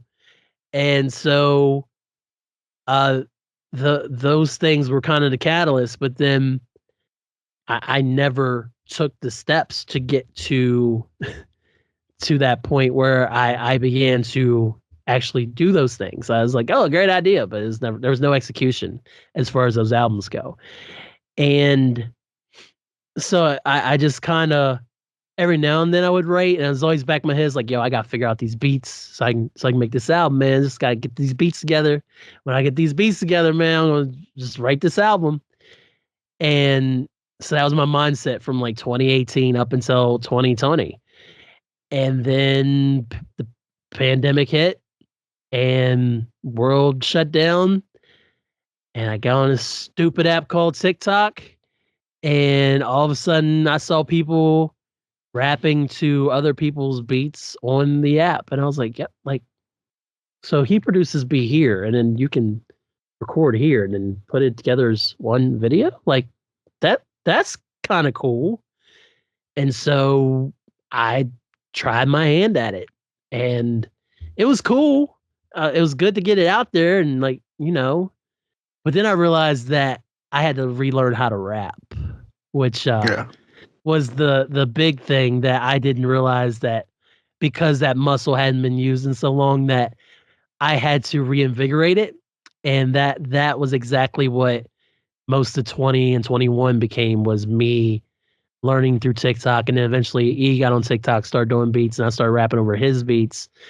It started becoming literally, when I did it and I was on that do you want a week kind of vibe, I even was dropping things you said, because I sent you this pair of shoes. I'm like, what do you think? You're like, hey man, you just gotta get, like, you buy what you like. And I was like, one of the last bars I said on one of the joints. Yeah, I remember. And I was and like, I wasn't getting I was getting good feedback, because the community, like, it was very small who was checking out my stuff that was outside of friends, but they were all very supportive. And the guys on the beats were always like, yo, thanks for rapping on my stuff, just being polite. But at the same time, it was still very cool. But I didn't realize that I needed that, because TikTok's what gave me the confidence back. It's what helped me with experimenting with different beats that I otherwise wouldn't have messed with. It's what made me, like, I know it's just me facing the camera, and like, I got 60 seconds, but it's like make little facial expressions, get into your little mode, like DJ from Hustle and Flow, man, and reconnected with my boy Alfie Blue on there, and he's like, yo, you want to jump on his verse for this joint? And I was like, yeah. And then I drug my feet, but eventually I did get it done. And we put it out. It was called Finesse. And the recording quality on my side wasn't the best, but I was like, yo, I kind of think I'm onto something. So yeah, that was kind of the path that led me back to the point where I was ready to record the album. All right. And so here's something else that, after listening to Hyphen, I think I wrote this about somewhere halfway through listening to Hyphen recently. Sonically, the album is tight. There's real thought on what you want to say. There's a balance of, I'm still an MC, but the darts of who you are start to peek more and more through as you go through the album. Well, soon you understand, because it feels like you're walking away. You're trying your hand at different beats and different flows. Kind of like, if I'm going to go out, I'm going to go out swinging. But the first half of Hyphen is much more concise with his statement and thought. When you created Hyphen, when you're getting into the swing of it, you are, you're recording more, you're putting stuff down. Was your process for making Hyphen different than your other albums in the past, or just mixtapes in the past? It was, because everything for Soon You Understand and even previously was always it was right to the beat and then sit on it and record it. So a lot of the material that I recorded before was stuff that I'd written before, and then when I was ready, I would just go and perform it. But with Hyphen, man, like the oldest song on there is "You Don't Know," because I know I wrote that like maybe 2 years ago, literally at a birthday party at the Aquatic Center I took Aaliyah to. I wrote it there. That's why I'm poolside at a birthday party. Um, um, so that's the oldest thing, and then Aquarius Actualizations I wrote right after I cut my hair the last time, when I went back all the way down after I grew it out and had cornrows. Everything else was all within, because when I saw you in August of 23, yeah, August 23, I think, or July 23, I had done the one song that ended up not making it because of the sample, because the producer was like, I sold it. And I was like, was it exclusive? And he ghosted me. So everything after that was all within that period. I can't think of anything that was already done. Like, because I was in such a creative mode at that point, where it was like, all right, I know what this needs to be. So yeah, Hyphen intro came together in that time.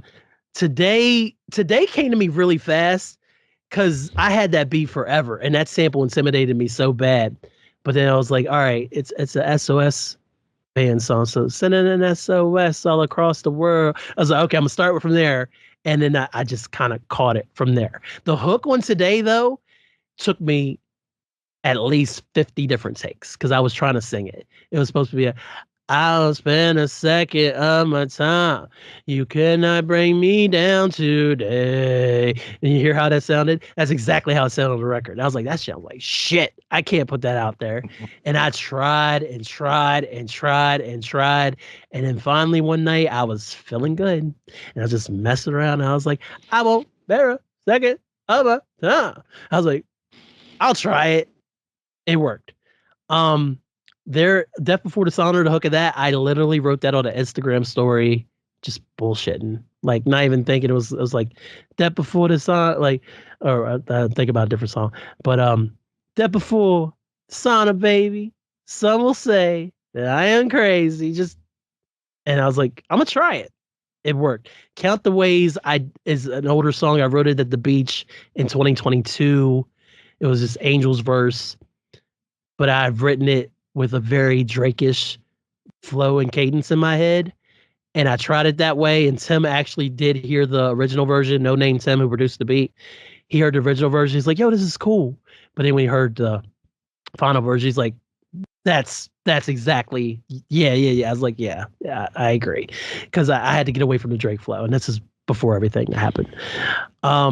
So Light Up was actually a TikTok beat.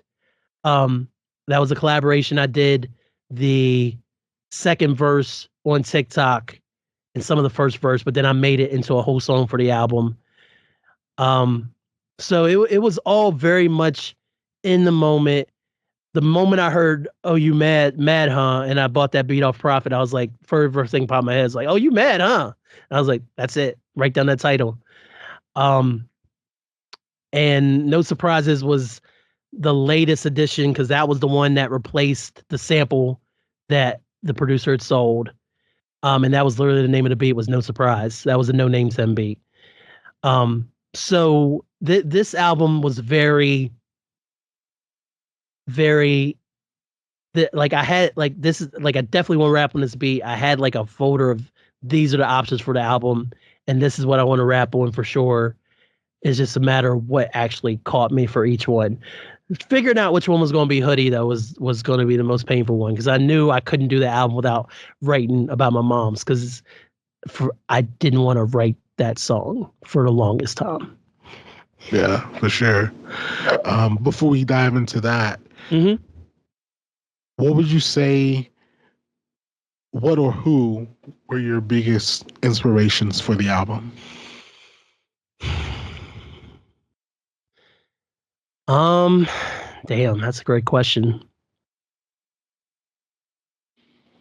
Always, always, any Jay's a great inspiration. But I'm trying to think of Well, like what. even if it's not a person or a thing, like Oh, oh, what was the driving force behind you making this album? I wanted to do it right was the main thing because I felt like with the way Soon You Understand kind of came out with a whimper, it was kind of like, there you go, bye bye. Like I wanted to do that album where it's like, nah, this is me, and I literally wanted to have an album that I could stand behind, and like, no matter what, if somebody's like, yo, is this you on here? I'm like, fuck yeah, that's me, And I felt like some of the things that I say, no, I know a ton of the things I say on Soon You Understand, because I say way too much about messing around with things that I wasn't even doing, as far as, yo, I'm gonna take your girl, and that's not me. It sounded fly, but that ain't me. Like I wanted there to be a product out there that really, I was like, this is what I'm about. Like everything on here, this is me. Like this ain't no facade. This ain't trying to sound good. This is honestly 100%. This is who I am. That was the inspiration. All I wanted right. to make an album that Aaliyah would be proud of, because I wasn't proud of Aaliyah. If Aaliyah ever listens to You Understand, I'm kind of like, I'm sorry. I'm sorry. Like, I don't really think of women like that and this, that, and that. Like, I wanted there to be an album that Aaliyah could be proud of, is what the main inspiration was, and one I could be proud of. And speaking of her, Hmm. in making Hyphen, and so let's say she doesn't listen to anything else from your catalog but Hyphen. What is the example that you wanted to set for your daughter with Hyphen?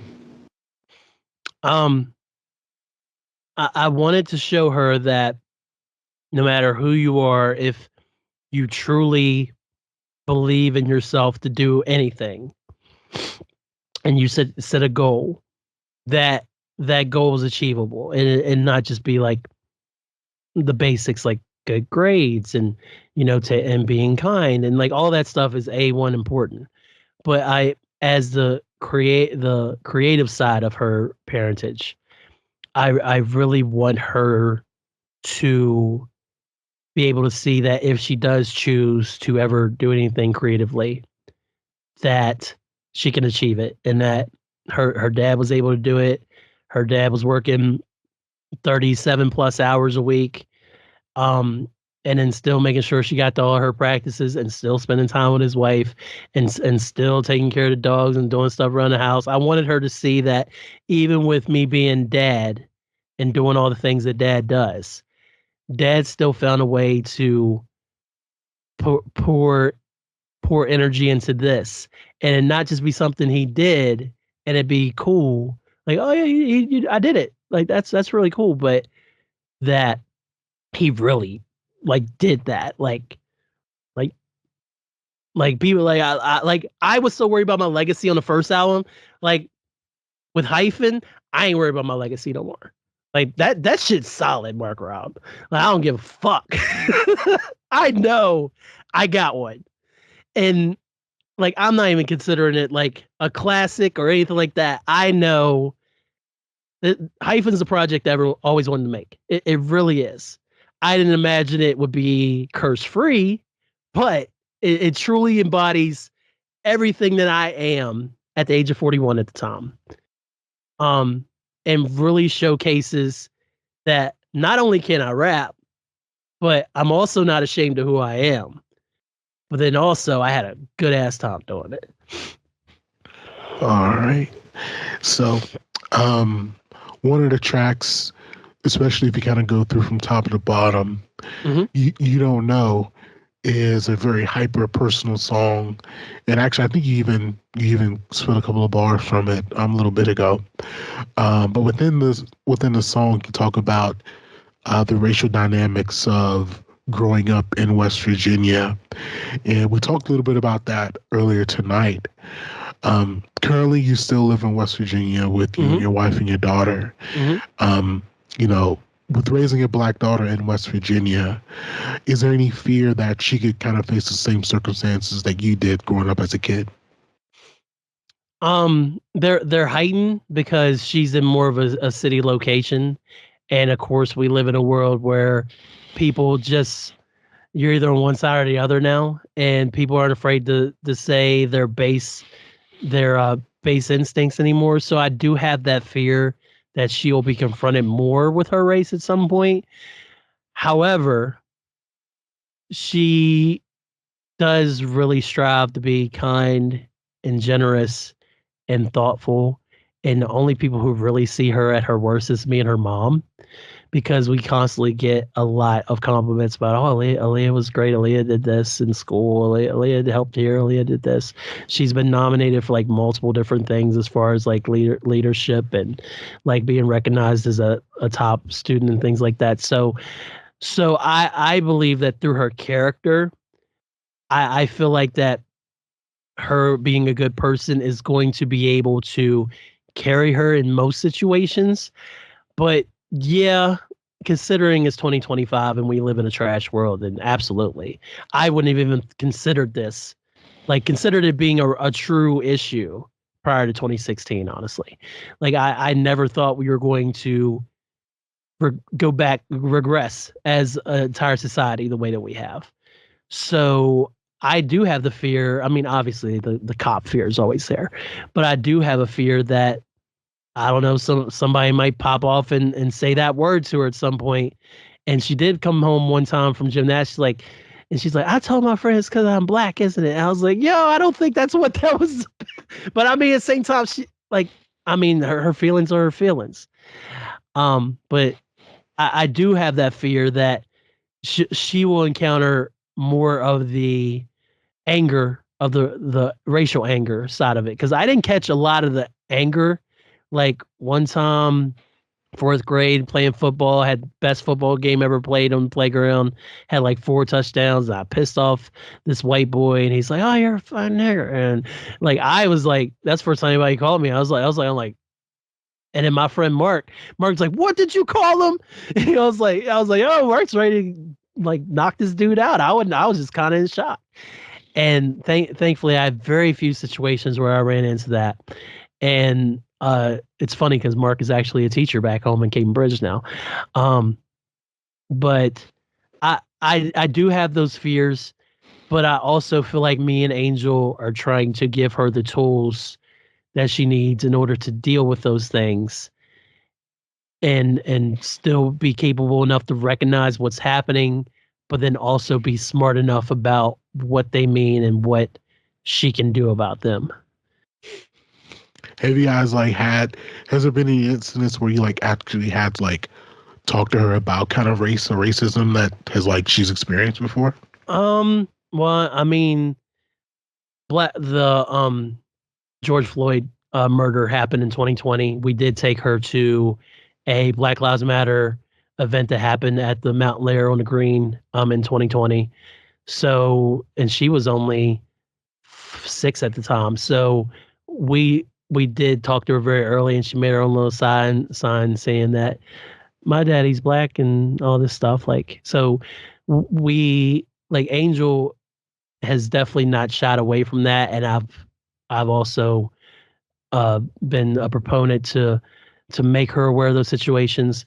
She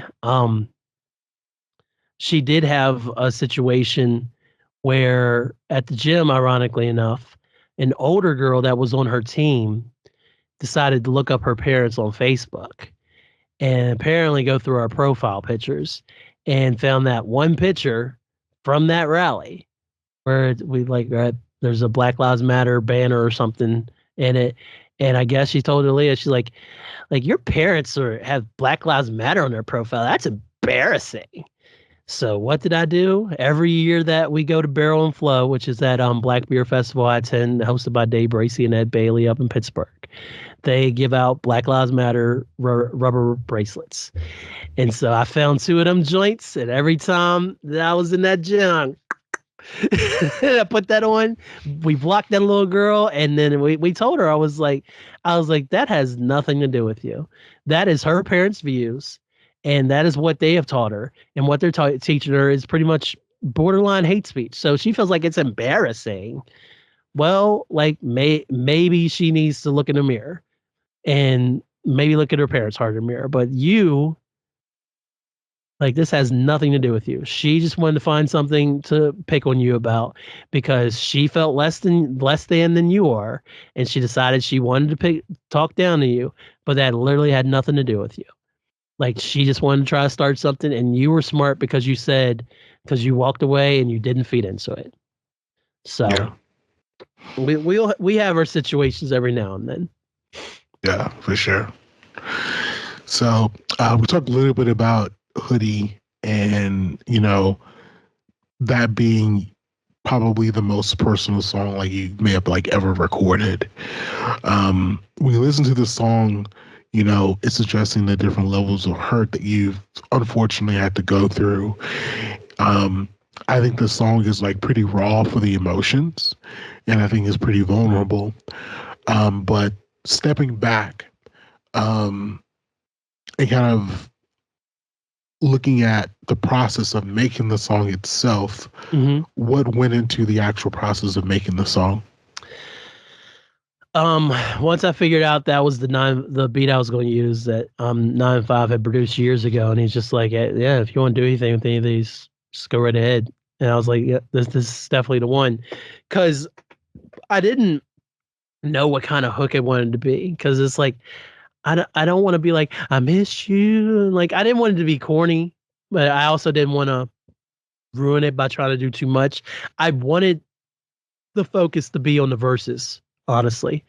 So once I heard that sample, I was like, I'm just gonna let the sample rock in between the verses. Like, that's cool with me. Like, breathe in the future, breathe out the past, or breathe in the future, breathe out the past. Like, I was like, that's kind of spot on. And that's ironically enough the sample that got my album taken down, which I had no clue. Yeah, yeah. Until they're like, oh, well, this part in Hoodie, and I found the song, and like literally, like the intro and the hooks sound damn near like the original record. Now the verses don't, like, the samples in there, but the drums, everything, you can tell a difference, but not on the hook in the beginning of the song. So I totally heard it. I was like, yeah, they were right. Take down my whole album? I don't know about that, but they were right in this instance. So I knew I had to write a verse for Mom, and I had to write a verse, or Mom Barbara, and I had to write a verse for Mom Bonnie. So I knew they would have their verses. I kind of knew I wanted to sandwich it, so I talk about one and then talk about the other one in the third verse. I wasn't sure what to talk about on the second verse until I was like really thinking. I was like, when Joe Budden was just a rapper and I enjoyed his music, what was the best thing that he did? And for me, it was being vulnerable about his depression and about all these dark thoughts. And because at that time there wasn't a lot of rappers who were coming out there and being that vulnerable and saying all those things that Joe was saying. I mean, some of the shit was wild. And obviously Joe is Joe nowadays, but at the same time, like, I had just never heard a rapper speak for that place, and I always wanted to be in that place, but it's like, how do you get there? Like I don't want to just make depressing music all the time just because I enjoy it in my personal life, and I really feel like he's really good at it. Like, I always had that desire to kind of express it, and like I looked at the whole album, and I was like, the one thing that's really missing is I be going through it sometimes, man. Like, there's times when I definitely know I'm depressed, and it's just been something that's been a reality of mine since I was 20 years old. And it's like, I want to speak to that. And I was like, so I was like, I think this is the place to do it. So I can talk about my mom's both passing, but then in the middle, I can just talk about my own struggles that I deal with. And so I wrote wrote the 3 verses. I literally second verse when I said 16 started smoking weed, 17 I thought about killing myself.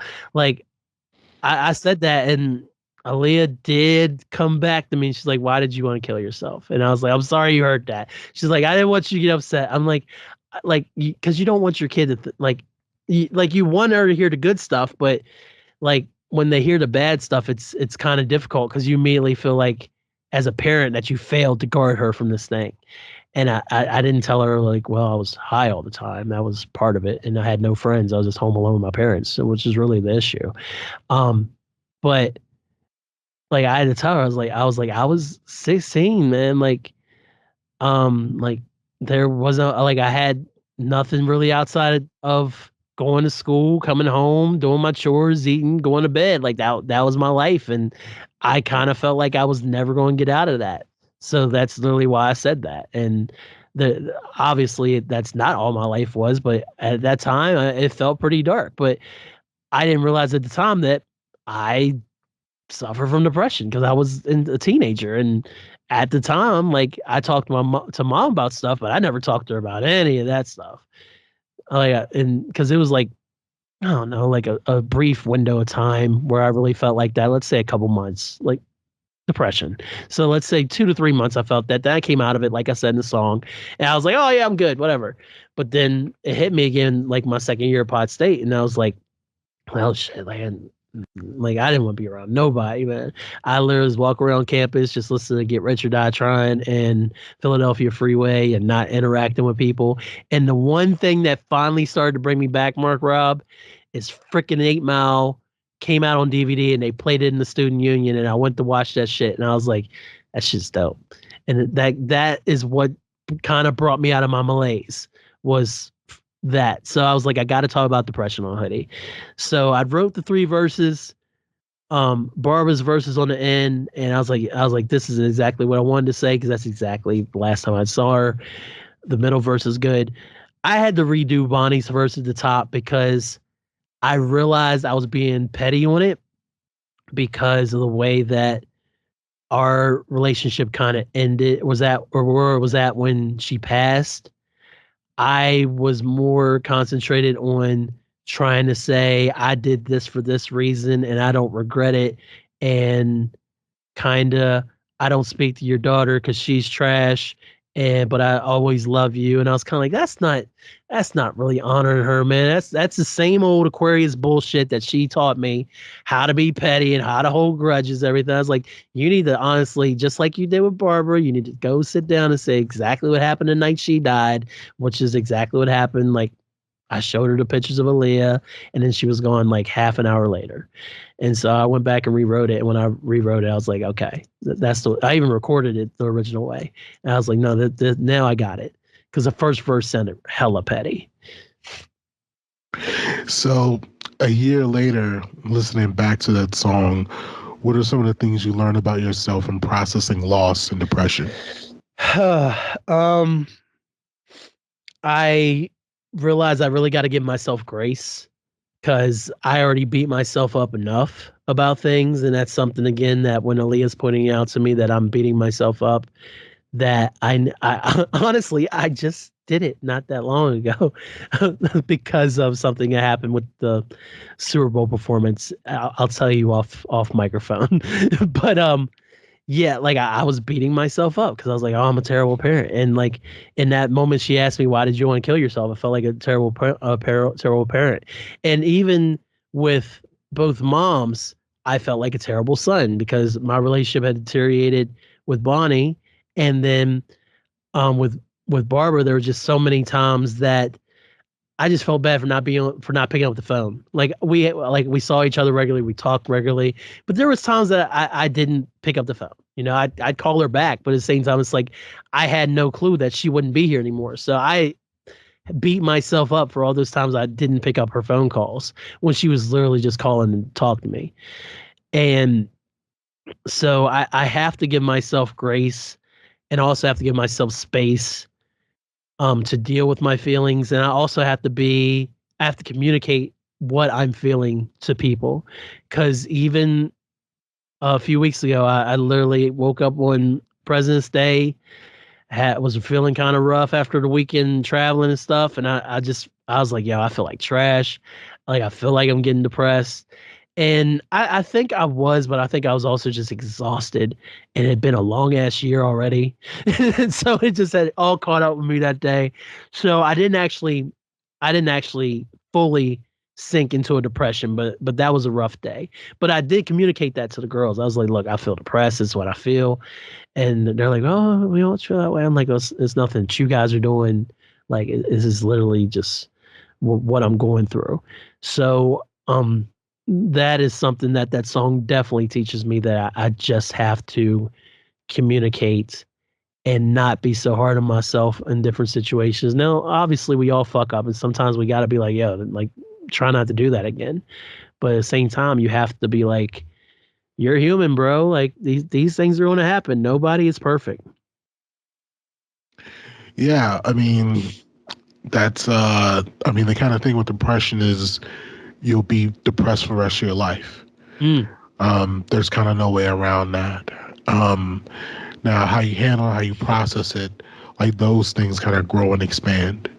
And so, it's really just about kind of figuring out like the tools for really coping.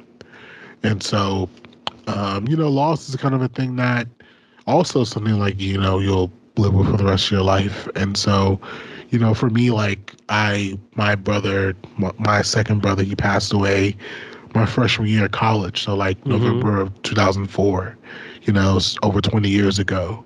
Right. And so, it's not a day that I don't think about him or it doesn't hurt, but it's, it's kind of like, with the wire and bubbles, like you hold on to hurt, but you make room for other things too.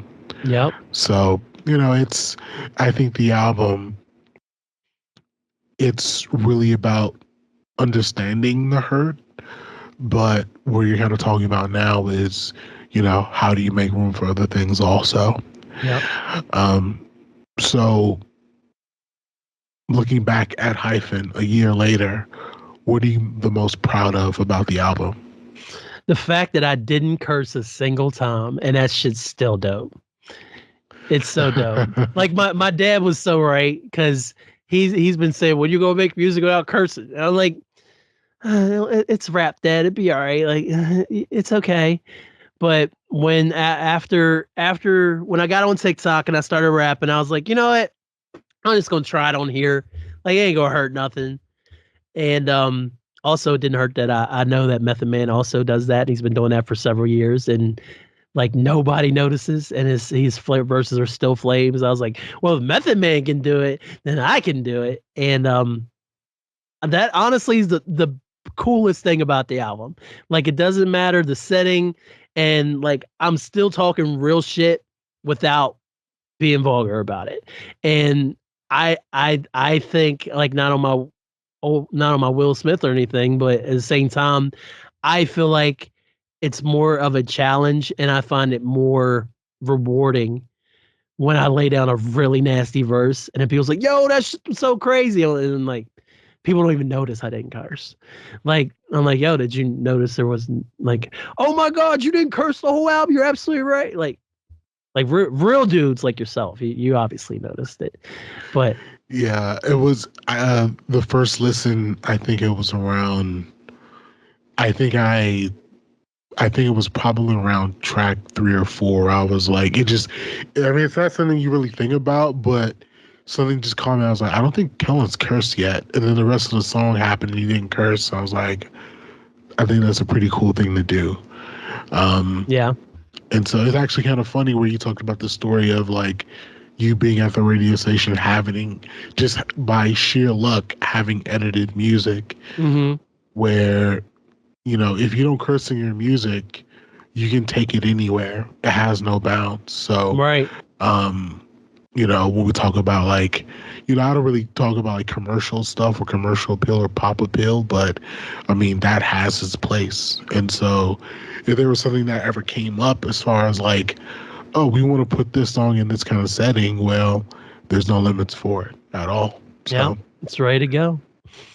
We didn't really talk about this. I did skip over it You mentioned a little bit as far as like you putting out the Minds Mixtape Volume 4 a Mm. little bit before, so you understand. But the intro for the Minds Mixtape Volume 4 has the infamous Shade 4-5 segment, um, Oh, where, you know, and that's the edited version. That's the brief yeah. version because I still have all those original files too. And so, you know, Mm.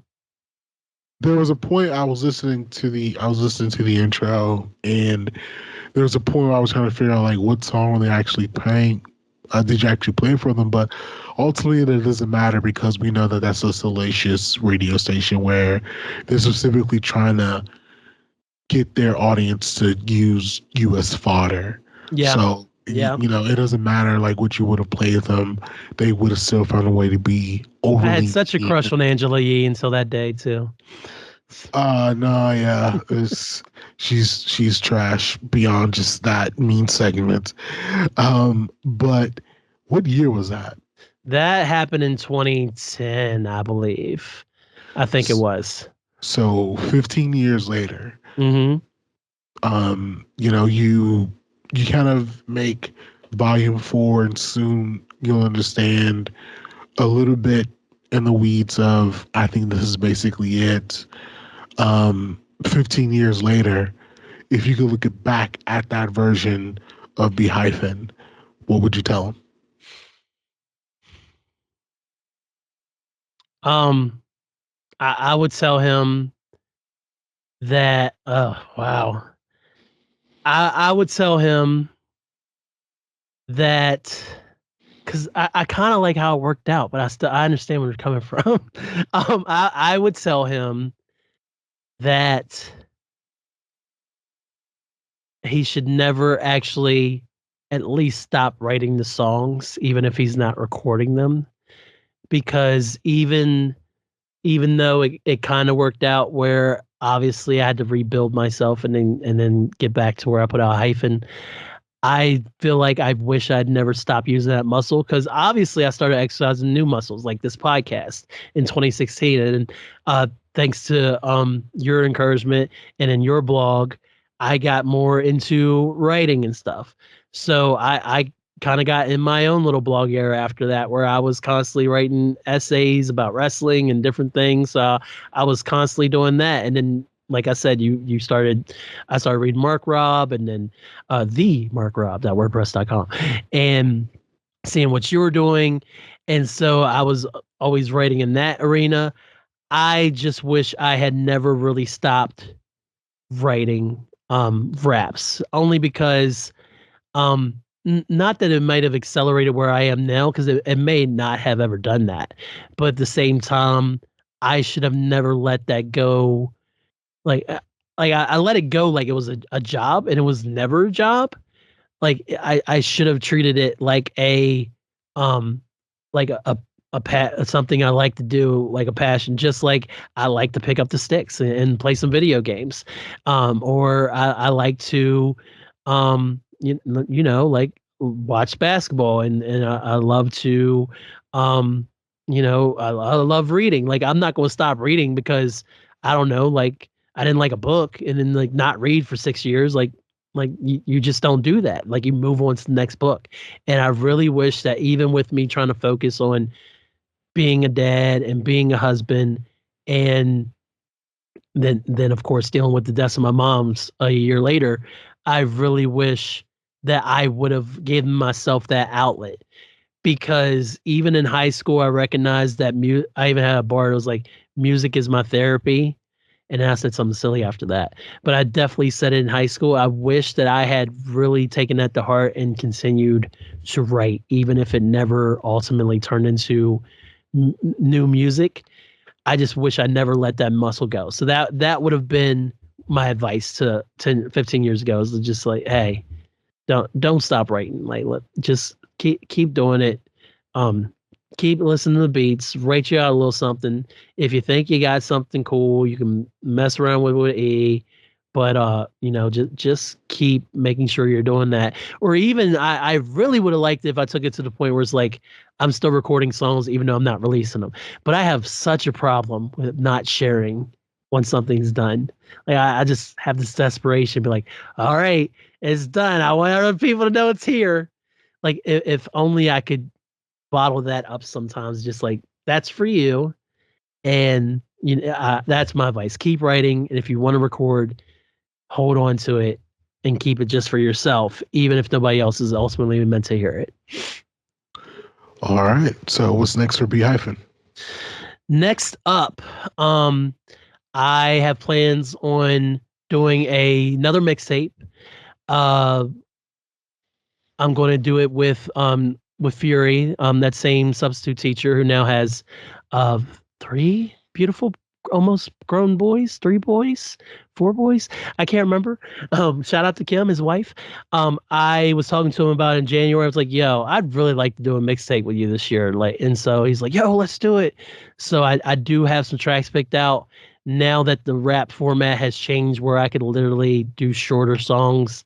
The idea is to kind of do a verse and a hook on each one, and just kind of their industry beats. So I think I have like 25 written down, which is like a decent runtime, nothing too crazy. And I was just gonna give him to him, and be like, do what you want to do, and then once he's done mixing it, I want to put that out. I want to say I am in the process of getting ready to start writing my next album. I don't know when that's going to come out. I don't want to put a time on it, because the minute I do that and I miss it, I'm gonna be beating myself up again, and I don't want to do that.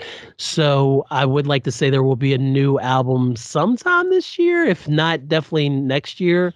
But I mean, it's February, so I would like to say that at some point I'll be able to sit down and go through this whole process again. But I'm definitely recording new music, gearing in that direction for a follow up to Hyphen. And I definitely want to do the mixtape, because the mixtape is just gonna be fun shit. So it's not too much you gotta think about there.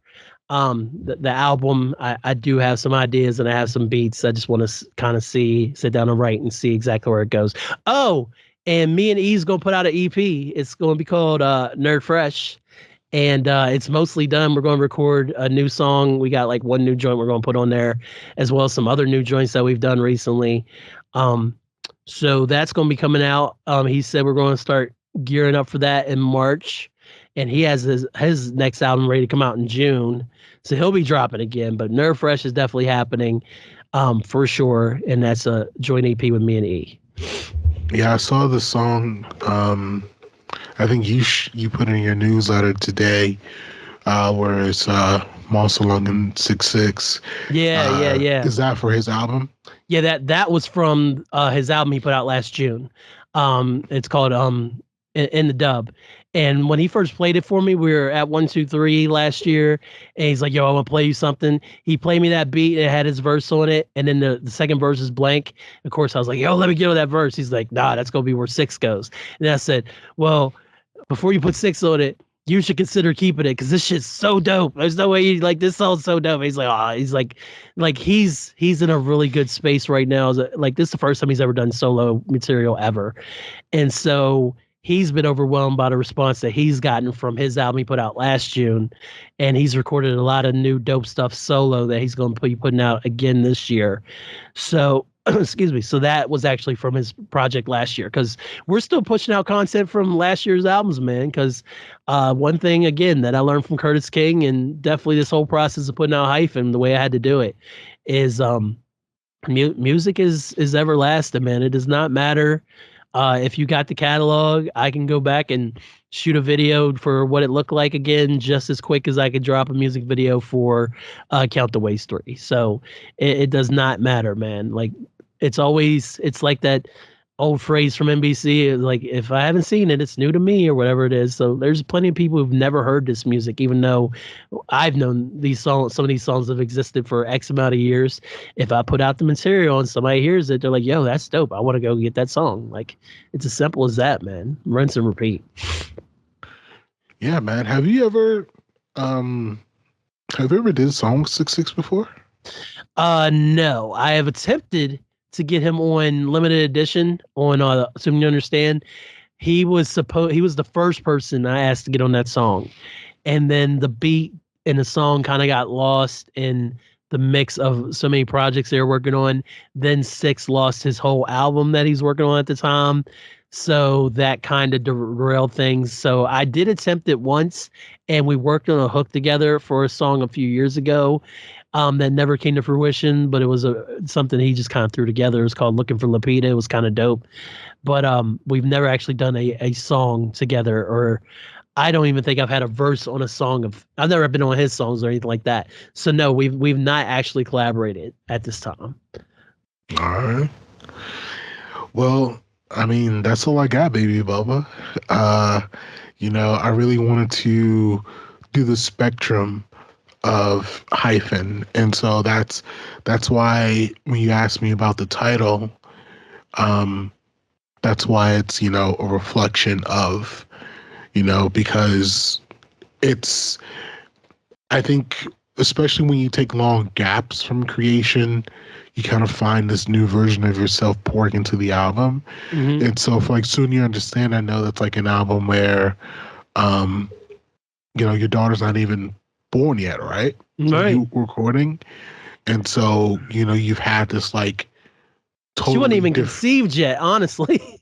Because the album was done by 2013. She wasn't conceived until July of 13. So that was done by early 2013. Yeah, and so there's a completely different era of who you are. And so it's important to kind of know the history and kind of know like the background of this. And, when even have the question of what's like when you kind of moved as a kid in 1990, 1991, 1992, that all has an effect on what you would have talked about in 2024. And so, I think you did an amazing job with the album. I think you did an amazing job with the bounce back, which is even more important. Yeah. And so I'm really glad to hear that you're keeping the train going. And I know what you're going to put out is going to be great. And I can't wait to listen to it, buddy. Well, thank you. Thank you for doing this, man. Like it's nice to be able to kind of, I mean, obviously we worked together for years, but it's nice to really get to kind of dig into that stuff without doing it on my own, because that's what I was originally going to do. I told you I was just going to go through everything, and it wouldn't have looked like this. It would have literally been, this is how I started, and this is what happened next. It'd been bit by bit, which is cool too, but this is way better. So I really appreciate you taking the time and the thought and going back and re-listening, and that piece you wrote about Soon You Understand brought me to tears, man. Like, because that literally was exactly what it was. It was exactly what it was. I mean, obviously you know that. I mean, but at the same time, it was nice to see that someone else got it on that level instead of it just being like Hyphen music, So that was really cool. That meant a lot to me. No problem, man. For sure.